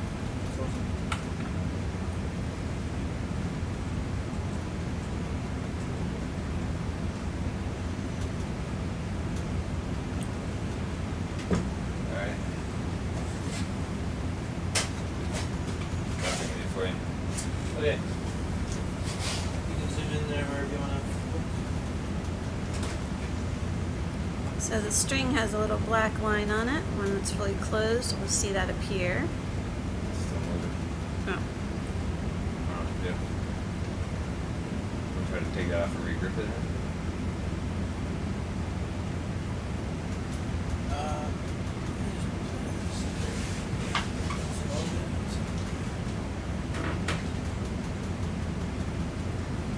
It's almost like, because that thing turns so easy, it's almost like it's, I don't know, lying on a rock or something, the actual rope on it, because we've never rotated it like that before. Never. You can try to regrip it, but it looks like it's got a good grip on it.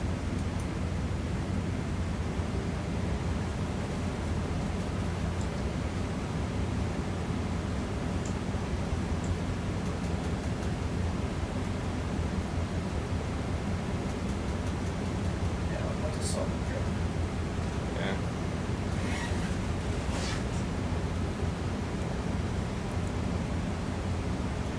Kick on that. Okay. I'm gonna zoom in a little bit. Go turn it. It does turn clockwise, correct? Yep. I would say that, I mean, this whole pot's turning. I'm wondering if there's something that's not, it's not constricting around, like a rock or something there. So are you able to like Wiggle. lift up a little, I guess? I could, yeah. Try that. Just a hair. Blonde hair. Brunette hair. A wee bit.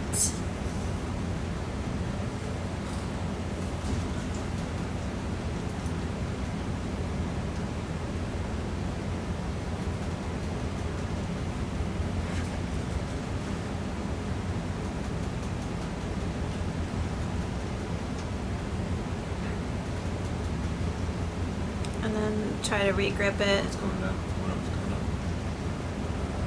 So, You try and regrip it Look there. like it.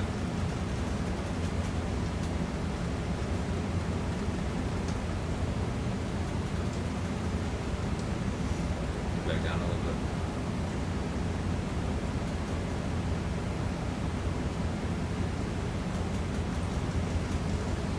Any chance it would be easier to switch? Just set it down where it is and Yeah, because that way. grab the stopper bar with the port. Because it would be going against the pressure of the arm instead of away from it. Yeah. yeah, we can do that. Can you sure. do that? Switch it up.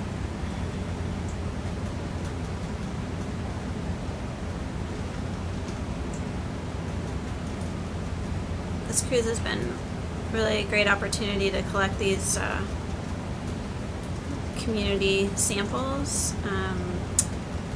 To my knowledge, we haven't been able to collect any quantitative samples like this at the newly discovered seeps along this margin within the areas that we've been working. So essentially they represent the first look who's living there with the clams and how these environments support deep sea diversity within the area.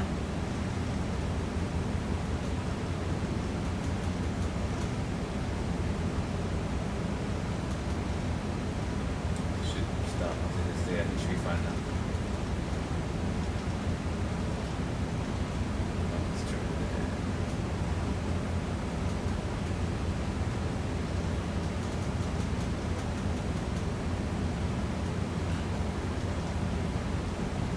Can you close that bit? It's tight again. This is.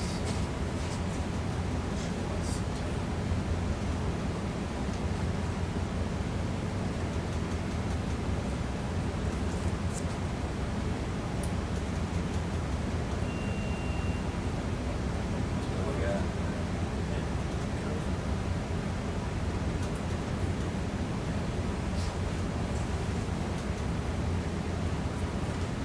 There it goes. So quick.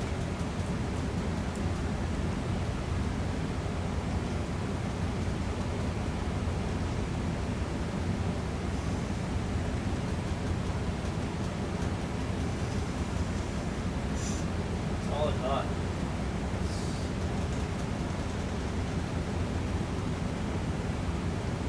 Not needing anymore. Okay. Don't know why.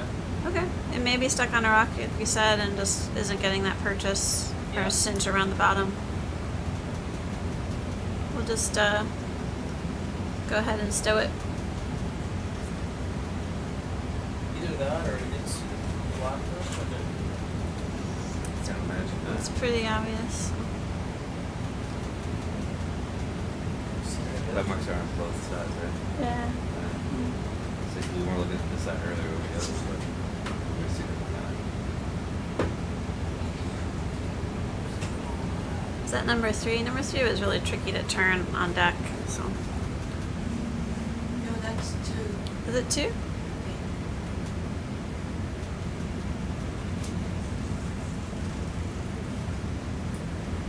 I'm gonna torch out. Okay.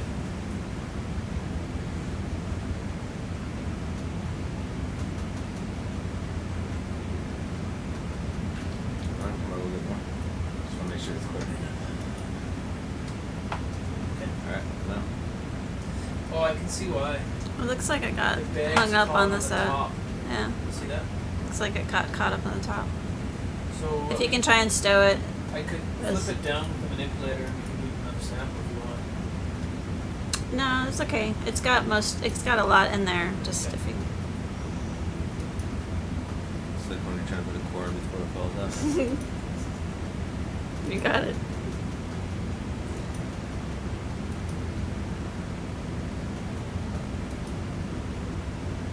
We'll just make sure to clean out the bucket really well too.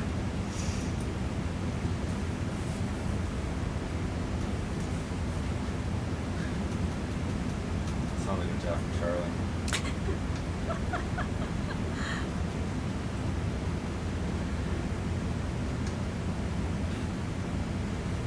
Come on.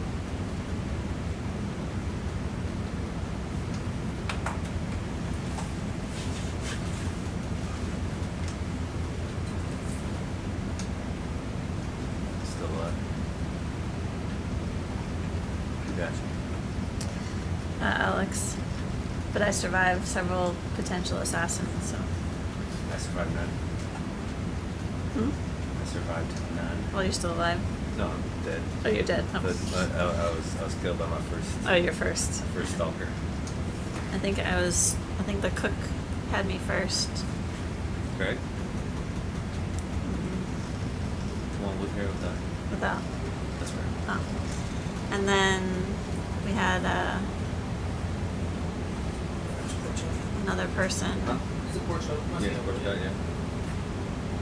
That. No. A few more people, so. But I had the captain, so I knew that it's all about karma. If you have to kill the captain, you basically are dead. So. Captain killed me. I heard. Then he got Charlie as well then? No, Charlie's still alive.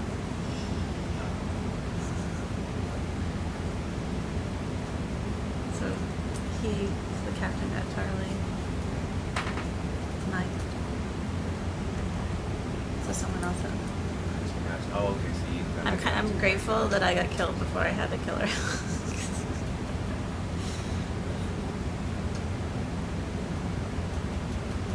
Do you think people are listening and gonna advise from the shore side about this game we're playing? It is a game. No one is actually dying on the ship. A little inside.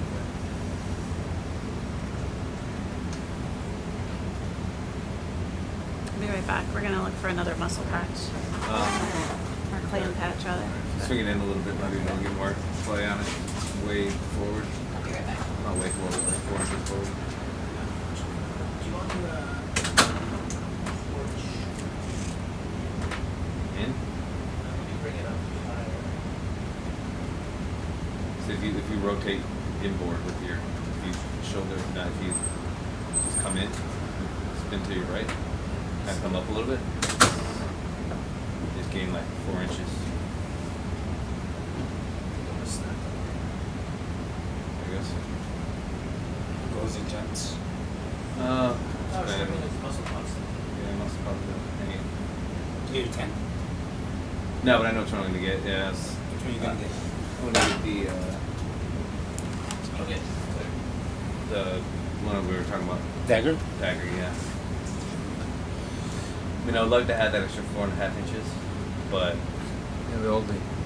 yeah. Talking about 10 height here. Oh. It's not worth all the other trade-offs. The dagger too. I like space, yeah. The space. I mean, the space. I don't know about half the pound. Might be worth it. I'm still weighing. Oh, for the 3-person, Yeah. dude.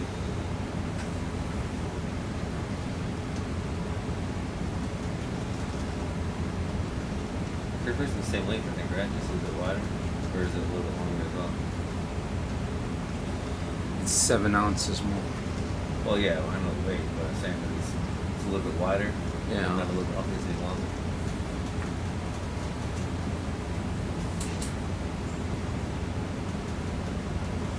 How's Adam? Good. How's Ben? Getting close. No Yeah. more. No more today. No more. No more Fridays. What?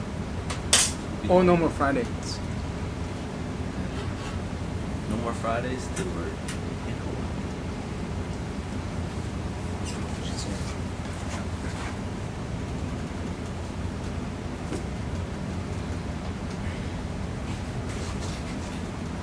Alrighty. Now we're. Let's keep heading down. Let's see. Let's try to head over to 280. 280? See if we can find another patch.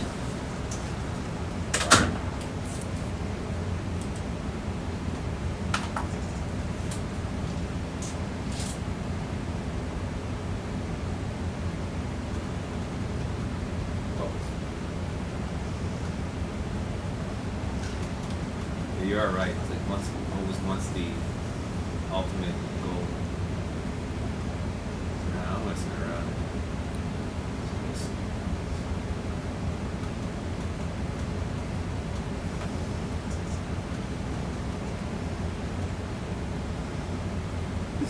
I know that. We're with you if you're going to.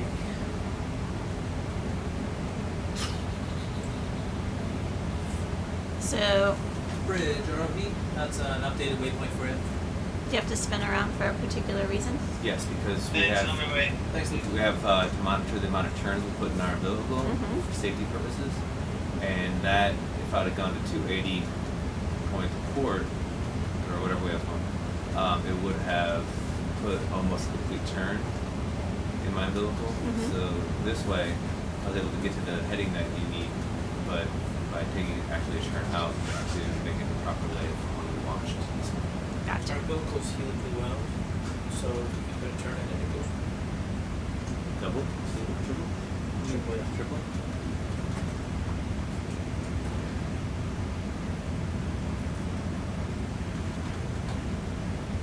Plus, it's just nice to spin.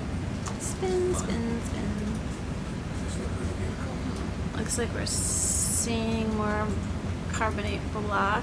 Maybe, Go to the port. yeah, let's actually go to starboard. Go to starboard. Yeah, there's like this little area, And then it stables out, it's like, just needs to uh, be settled. 26. Looks like there might be some more. See on issue for sure. It's different. Wait, turn to starboard or lateral to starboard? What's your heading to be? Can you 285. change your heading to 26? Sure. No, I didn't. Just make it right. 20? 24. 20. Keep changing it. Because you keep you keep moving.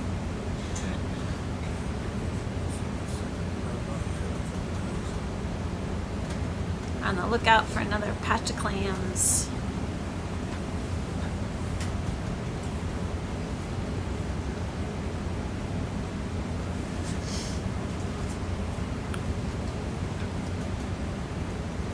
Well, seeing a fair amount of carbonate block boulders, and maybe down here. I think we found something. Stop right here. Yeah, we might set up the core too. Okay. So we're gonna go to the starboard one on this guy. Yep. Alright, so I will bias to starboard touch. And then easy does it.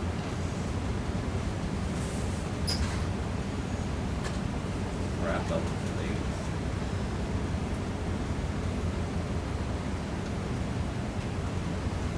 Found a nice patch of live clams. We're gonna core first, because as you can see, if you were here for the previous mussel pot collection, it can kind of disturb the sediment area around. So core first, and then we'll collect with the mussel pot. I didn't like that. I don't like that at all. Oh, you seen that? Yeah, it's- Yeah. Okay. Up the arm of that. Okay. saw it across. Alright, sorry, where are we going again? I So see it, I da- see it.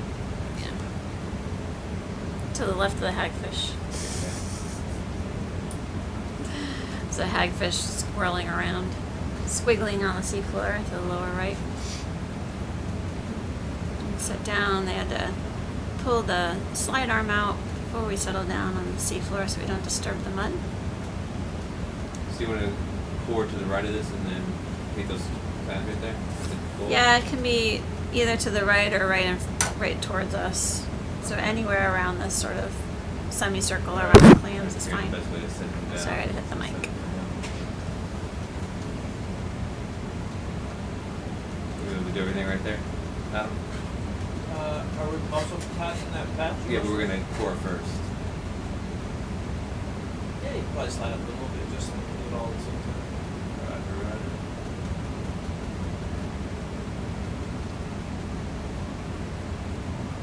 Alright.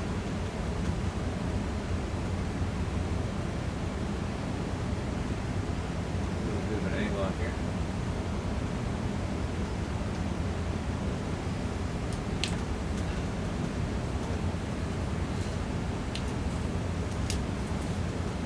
You see some really nice bubbling coming out of the area where we want to sample the clams. Ooh, we need some delta. You want to do the cores first? Yes, please. Yeah, I just saw that. Yeah, alright, that's good. We have And it's always on. Yeah. fish that are disturbing the area. We want to do. Can we do the inboard 4? The inboard row? Yeah. Sure. I have a special core that's been labeled. I'd like to display. Special core can label what? Special core that's been labeled that we want to display. Oh, okay.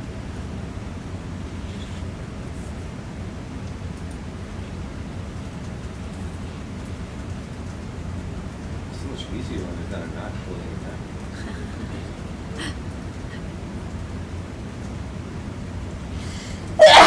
Bless you. Thank you. Please.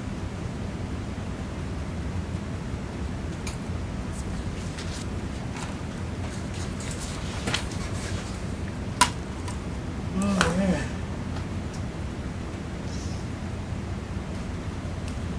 tired. I was looking at the sleeping bag. 10 something.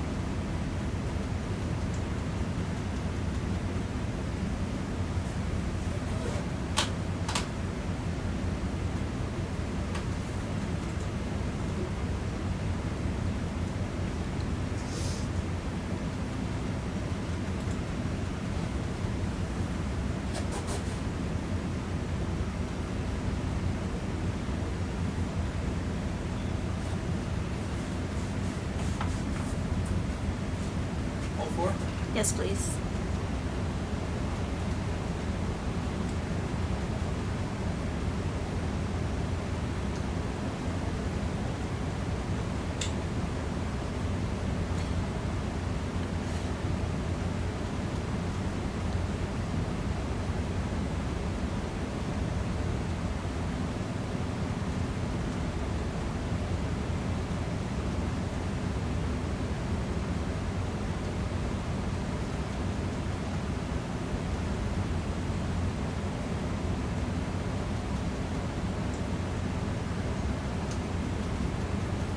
Assuming this is the special living one. It's not numerically anywhere near the rest. So, the reason why this core is labeled number 25 is because a friend of Jenny's had a baby on the 25th, and if you rotate the tube, you can see a special message. Potentially. Chris, Yes. that 489 or 490 depth right now, is that CCD, Paro, what is So, that? welcome to the world, One Baby second. Harper. Focus. Born on June 25th. INS depth.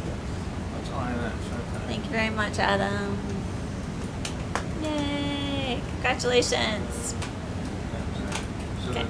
the CCD depth is 369. Get your own special core. Okay, thank you. Really cool?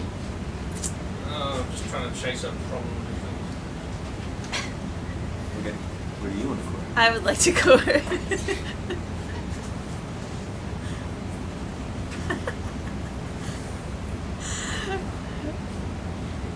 Anywhere along here, it's fine. Okay. Oh well.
We're going to be collecting push cores here as we've been doing throughout the course of the cruise, adjacent to the clam beds to better understand what the animals are that are living in the sediments in and around these clam habitats.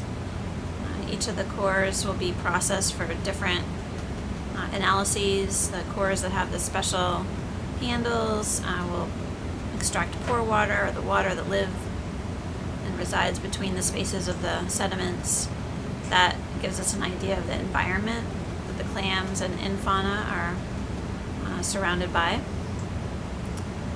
Some of the cores will be processed for infauna. These are animals, teeny tiny animals that live within the sediments, include a variety of different crustaceans and worms that provide a number of different functions in the deep sea, including processing organic matter, help keep the deep sea in balance in terms of carbon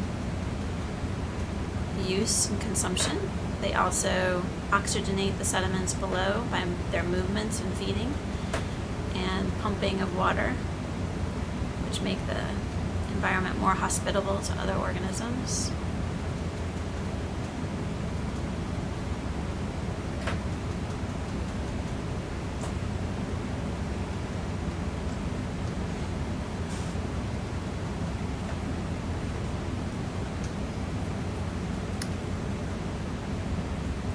In addition, they provide an important food source for animals living at or near the sediment surface, and fish included, and deep sea crabs. So they're an important part of the food chain.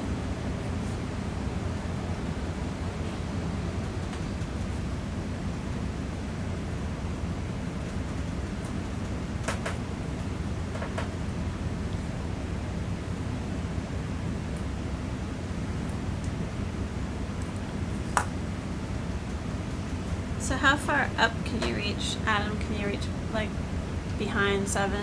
Yeah. Here? Okay. Straight up and down.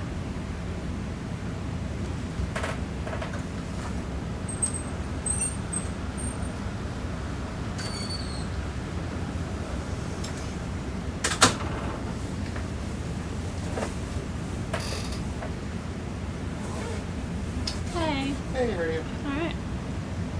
Did you want to talk to your landers again? No, You're not talking to them? today. Okay. We'll talk about tomorrow. Alrighty. See where we're gonna be. Sounds good. Play the decision tree game. First time about this, yeah, what stress down a little bit.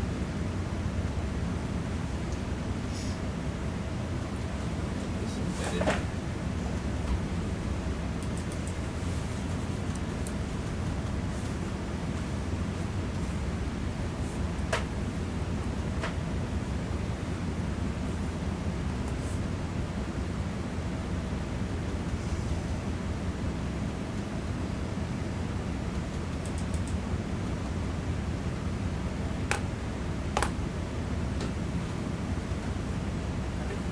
Yeah, that should do it.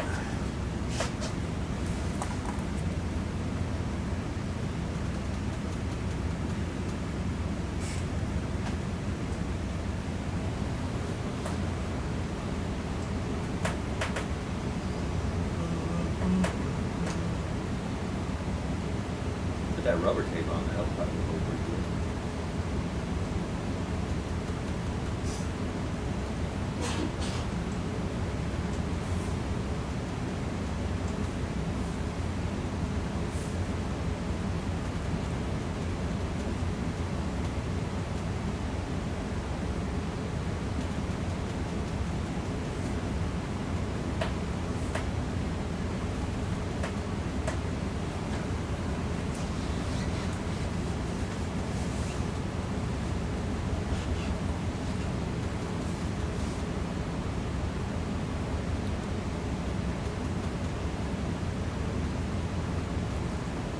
So before you remove this one, Adam, I think we're going to take one more just because of that Okay. funkiness of the other core. So do one more.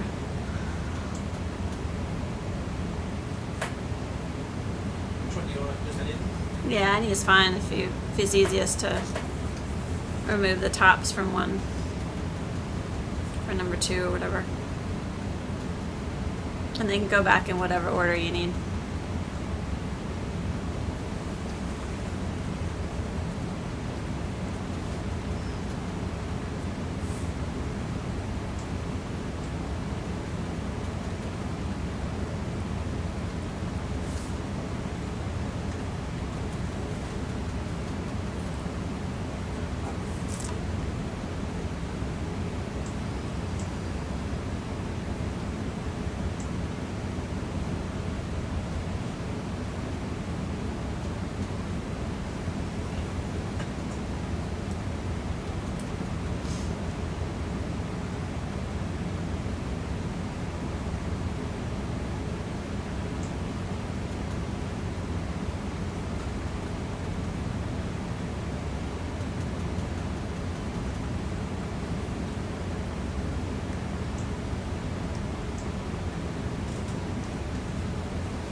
the other day. Okay. Nice.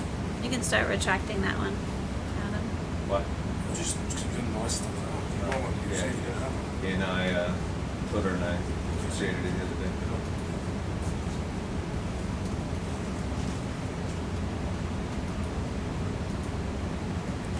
Some really nice gray layer of clay in the sediments with the organic top, sort of lighter brown color.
Manipulator dance.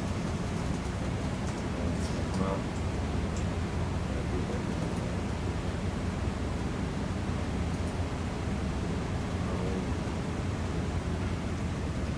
boy or girl? Little boy.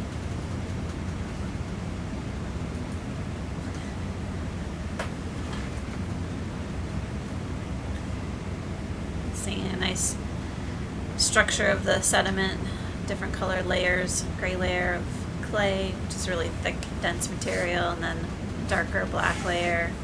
It's sort of anoxic environment, probably full of hydrogen sulfide, and then a lighter brown layer at the top.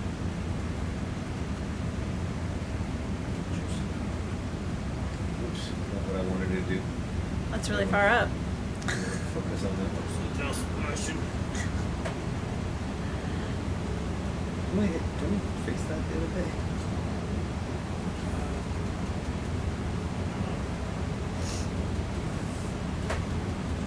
Looks like we're doing it on purpose.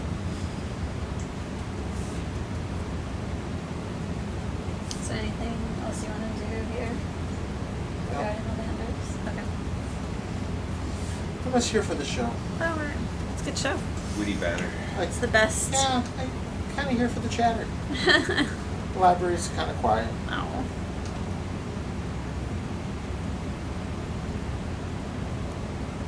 The best chat is in the afternoon after we've woken up some more. But I really look forward to the next time.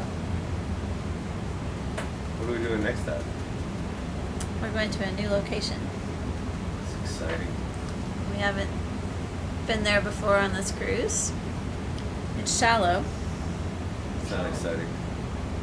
Can we break out the scuba gear? Yeah, we might get to dive. Put me in, coach. How shallow is it? 200 Uh, meters. Just a little under 200 meters. Yeah. I say we just send Ben down and scuba here.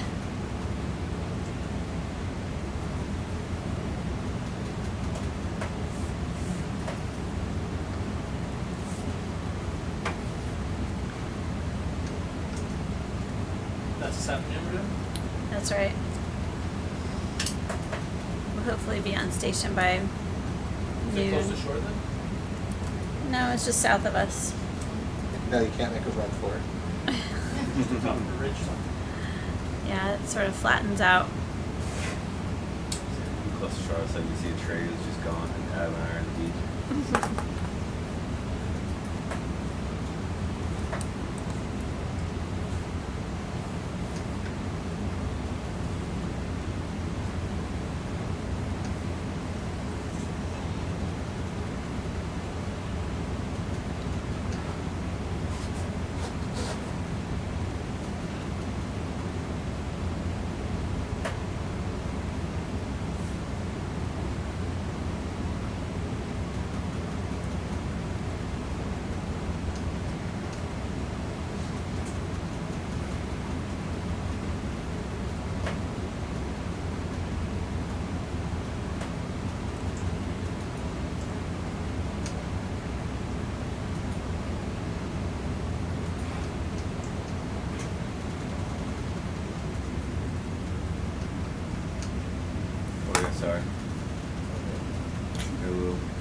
excited then.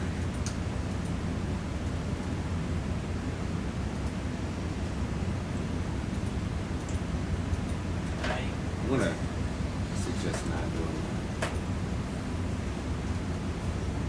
Take that away.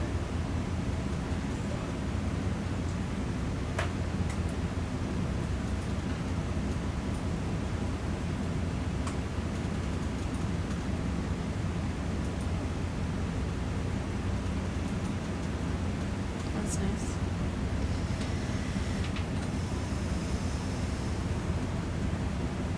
Clear, distinct layering of the sediments. Different colors represent different environments. Most of the animals that we look at in the sediments, the infauna, live within the upper 2 centimeters. You can find hundreds and hundreds of organisms up there. And that's closest to where they have access to fresh food.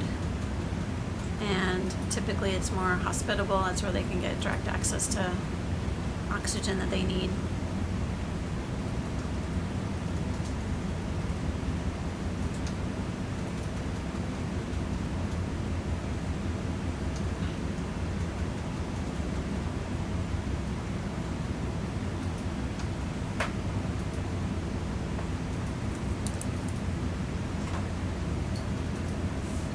Morning, Todor.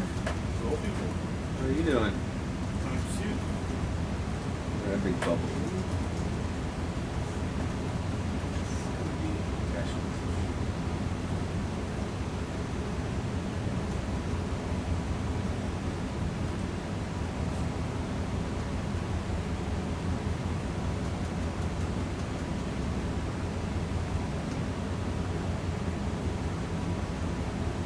Adam, do you know that Bulgaria was founded in the 600s AD?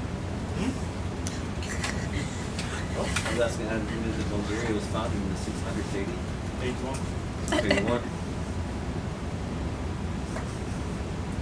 This was a catch question. Kids question? Catch. Oh, catch.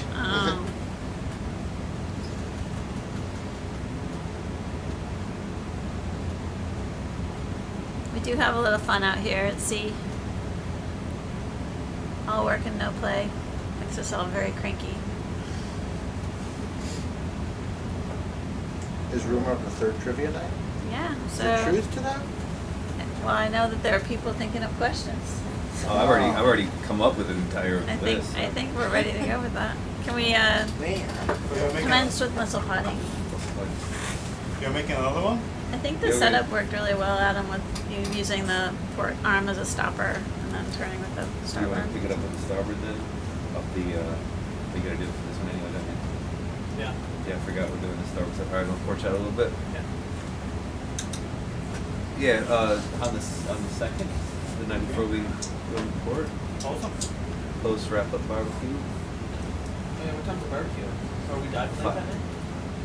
This might be just after the barbecue outside. Yeah, and the level Yeah, maybe. Yeah. Yeah. As long as we can. Is the last day It's of the full last day. dive? It's still a full dive, isn't it? That's the plan. We're close to 4. If we get in at 4 a.m., then we can get off early. CCD driver.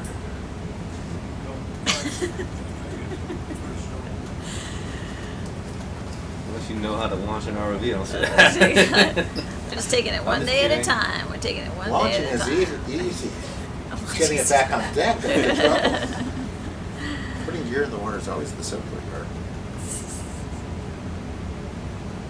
Definitely with the landers, that's the case. Although recovering has been really smooth. Yeah. They're fun. They get to go around in a little boat. Everyone talks about, the weather and putting gear in the water. Mm-hmm. Weather can be pretty rough to put things in. So when picking them up, you want the calm weather. Exactly. Gravity is our friend.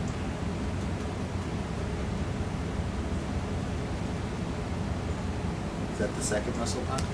It's the second mussel pot. There'll be a community collection and the clams adjacent to the areas that we were coring. So we'll get a nice quantitative sample of the clams as well as what's living in and among the clams. If you're gonna have it oriented this way, it might be easier to block with. This will be the fourth mussel pot that we've collected here at Astoria Canyon at 500 meters. And that's 4 more than we've ever had before. So we'll get a good idea of who's living here, what the diversity supported and associated with the clams. About 15 clams per pot. At least, yeah. Dissecting 10. And freezing the rest. Yeah. For vouchering and for future analyses in case we need backup samples. And you never know what else you're going to get. Never know. It's like a surprise. Yeah, especially if there's, potential for new species or some oddities in the data. We need to be able to have replicates. It's nice to have that archival storage. For sure. So when you find certain things, you can go back and pursue. And we from always whole have organisms. colleagues that, say, hey, do you have extra samples of such and such from this area? And right now we have the storage capacity to handle that, so. It's nice to hand it off Definitely. and not have to spend all the money to get that down here. Well, and then, be able to expand the utility of all the samples we collect. So for every clam that we collect and sediment sample, we're doing a suite of analyses to stretch the science that can be So what obtained are from each of analysis these done on samples. all the, on one clam? So we're processing the samples of clams for stable isotope analysis to identify what nutrient sources are available. So we'll just let it clear out a little bit. What nutrient sources the clam is using. So if you Food. spin it 90 degrees, you can catch it with your arm. And that includes dissecting the gill, which the symbionts that the clam maintains are living primarily in the gill, muscle tissue, as well as the mantle of the clam. We're processing them for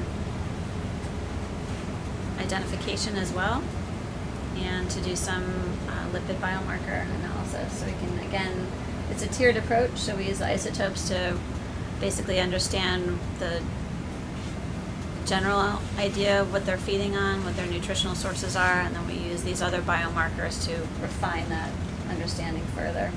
Understand where they are in the food chain? Where they are in the food chain, what their dominant sources are, and how they may vary within a clam collection, and then across all of these clam collections, depending on, and that could be dictated by how active the seep is and how abundant the hydrogen sulfide is that's fueling the clam endosymbionts. Do you see much variation based on depth collections of the different clams? Well, the work that we've done so far has been primarily focused on mussel beds on the East Coast, and what we have seen is variation based on density or patch size of the mussels, so which is also indicative of seep activity. So you can do counterclockwise if you're squishing it in there, but yeah. Look at the bubbles being released as you Yeah. push in. Control, Chris.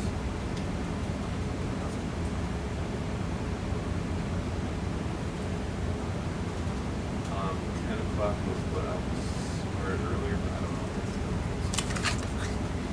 This is the last thing we have to do. Okay, so as soon as we finish this, we'll keep going. Okay, this is the last thing we do before recovery, so pretty much is all of Adam's skill. So 5 minutes. No pressure. Everyone jump in the gun. Actually, for right around 5. No rush. Man, you can hop in that pilot seat and just go for it. Oh, we're just sitting here. Adam's doing all the hard work. Oh, yeah. Okay, I think that's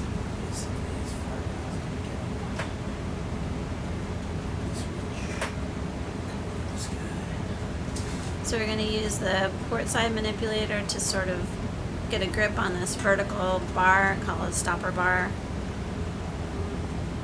And essentially that keeps the tube or muscle pot from moving around.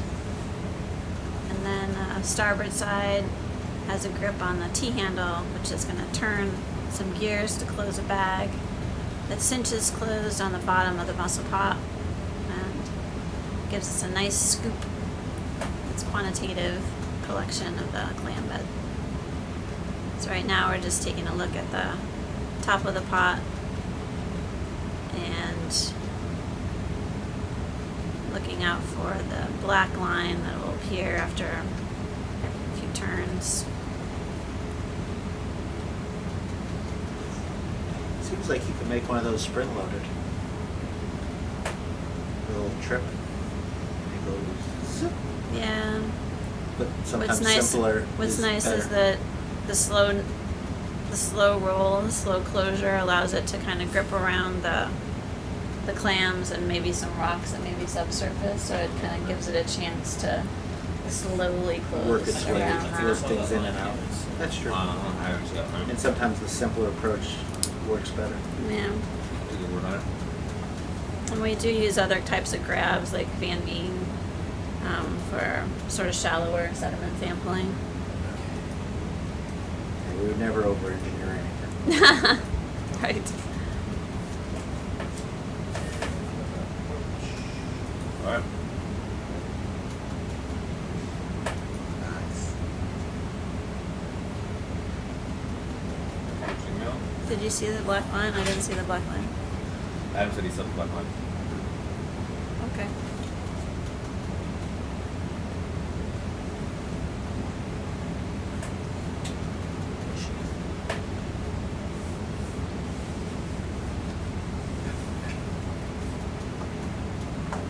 Just zoom in on it, actually. Maybe I didn't see it. No. That's I don't. Is it?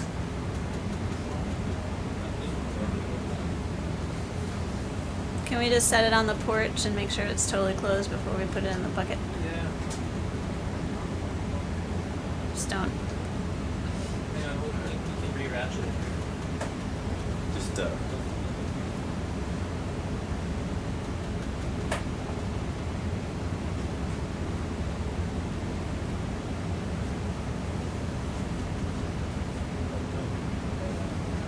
It's almost like this brain game way because everyone's cruising.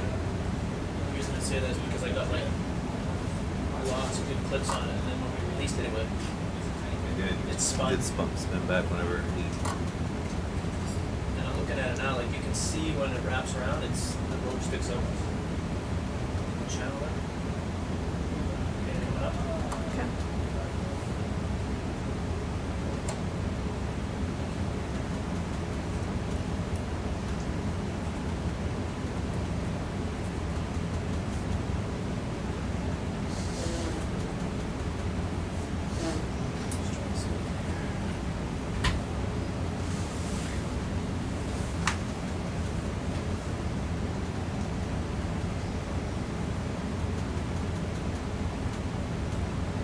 Yeah, I think it went backwards.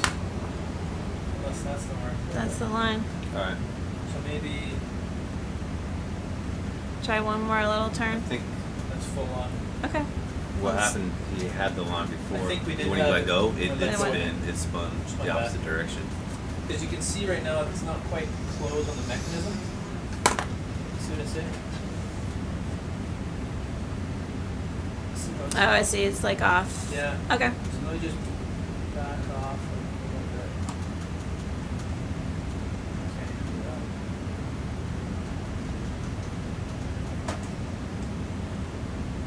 This is the one that was hard to load on deck. Let me stand right there. It's in. It's in. Okay.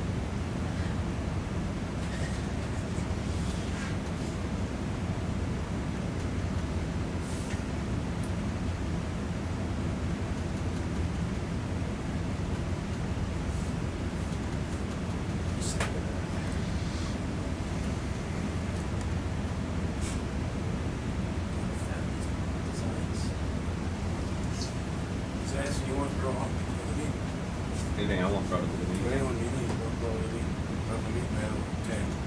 Oh.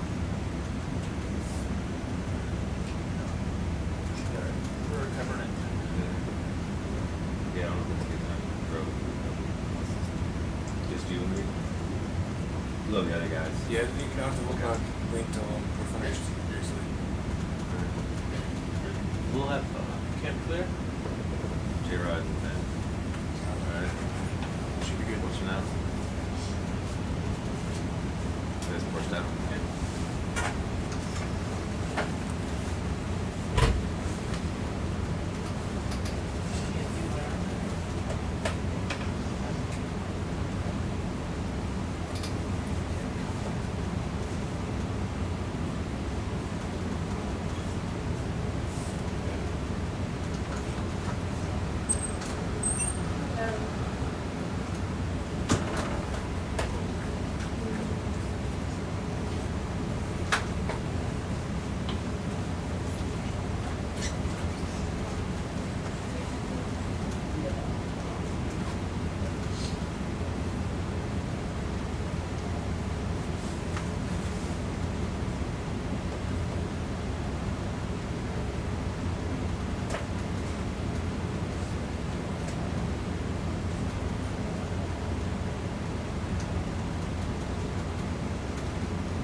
What's that?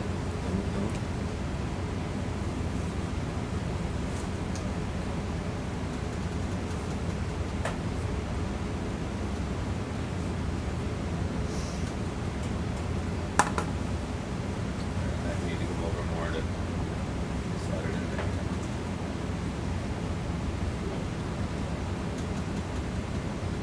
So when you queried your landers, what did they say? We're still trying to figure it out. Okay. You're Definitely. busy, go away. Turn the engines off so we can talk better. You lower a hydrophone that into the handles water it. and then you send out some codes, right? To Yep. talk to each of the Yep, through landers. acoustic modems. Mhm. And what we can do is transfer data and information from the bottom of the seafloor up through the water column Yeah. in small packages. And we can get a sense for how the experiment is running, how the equipment is running. We also use it to release it at the end of the experiment purpose, leaving the drop weight behind, and then it'll come up to the surface. At that point, it has a beacon that will flash so we can collect it at night. It also sends a Iridium signal up to a satellite, will then transfer its position back to the ship and then via an email to my phone. So it becomes, in case we don't see it right away, we can track it down and pick it up and bring it aboard the ship and then download all the data in its full form.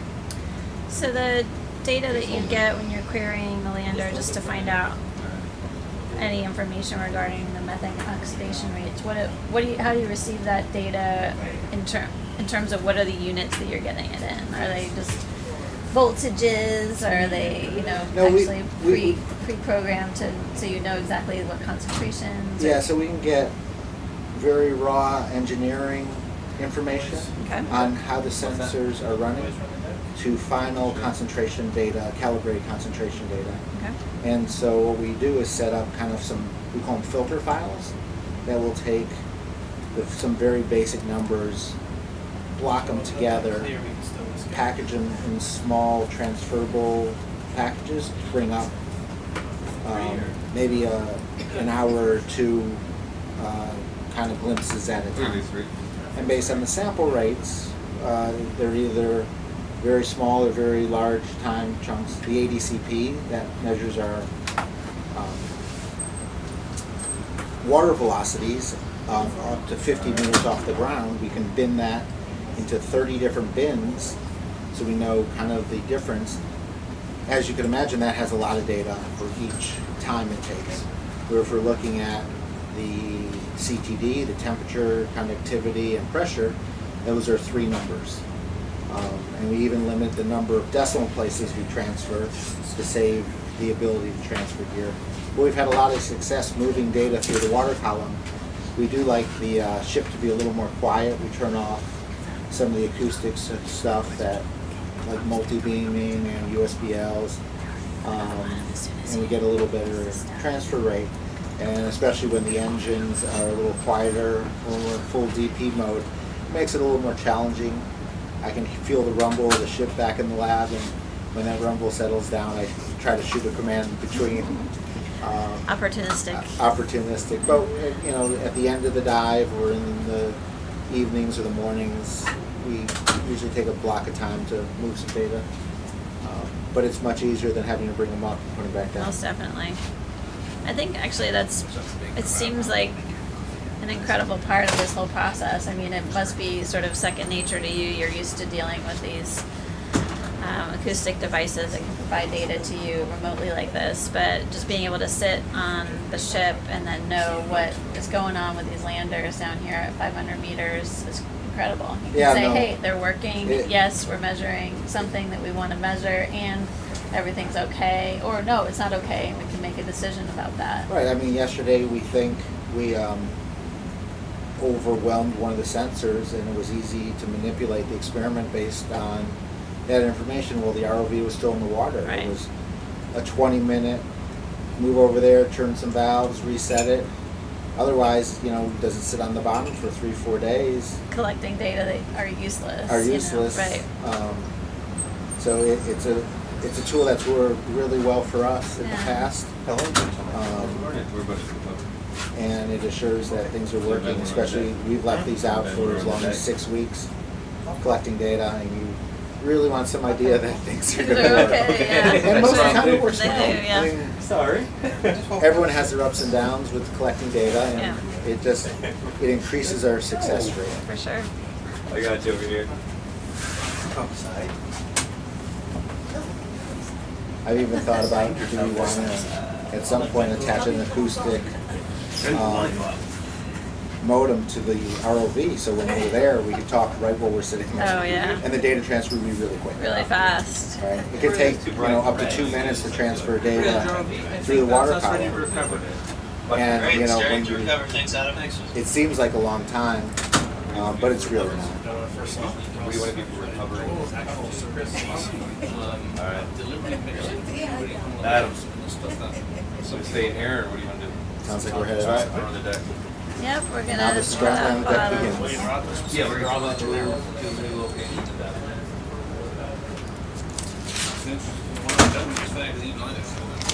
Good morning. Mario, your shift's just about to start.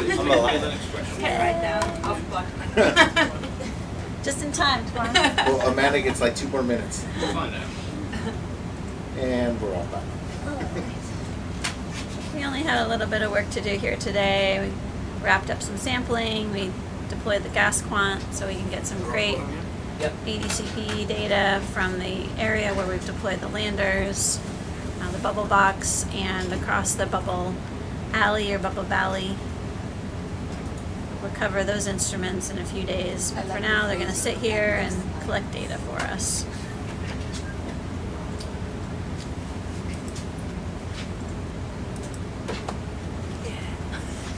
J-Rod, you can turn those mosaics off so we don't forget later. Good job. Thank you, sir. The mosaics are off. 479.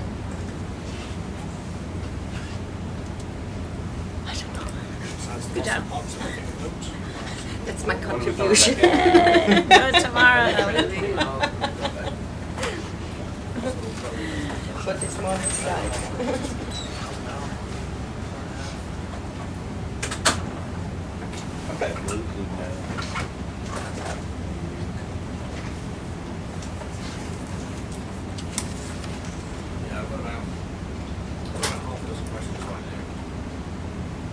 Oh, for the trivia? Yeah. So are we all doing a couple? Is that what's going on? Or what's the plan? Yeah, why not? You as well. Cool. Oh, I thought the winning team does an extra trivia. Chris has got a load. I've got about half a dozen.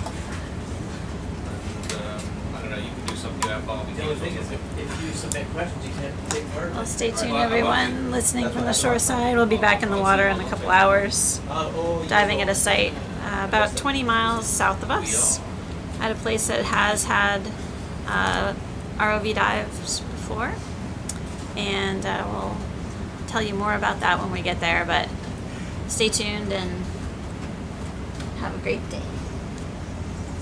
You have a great day too. Thanks.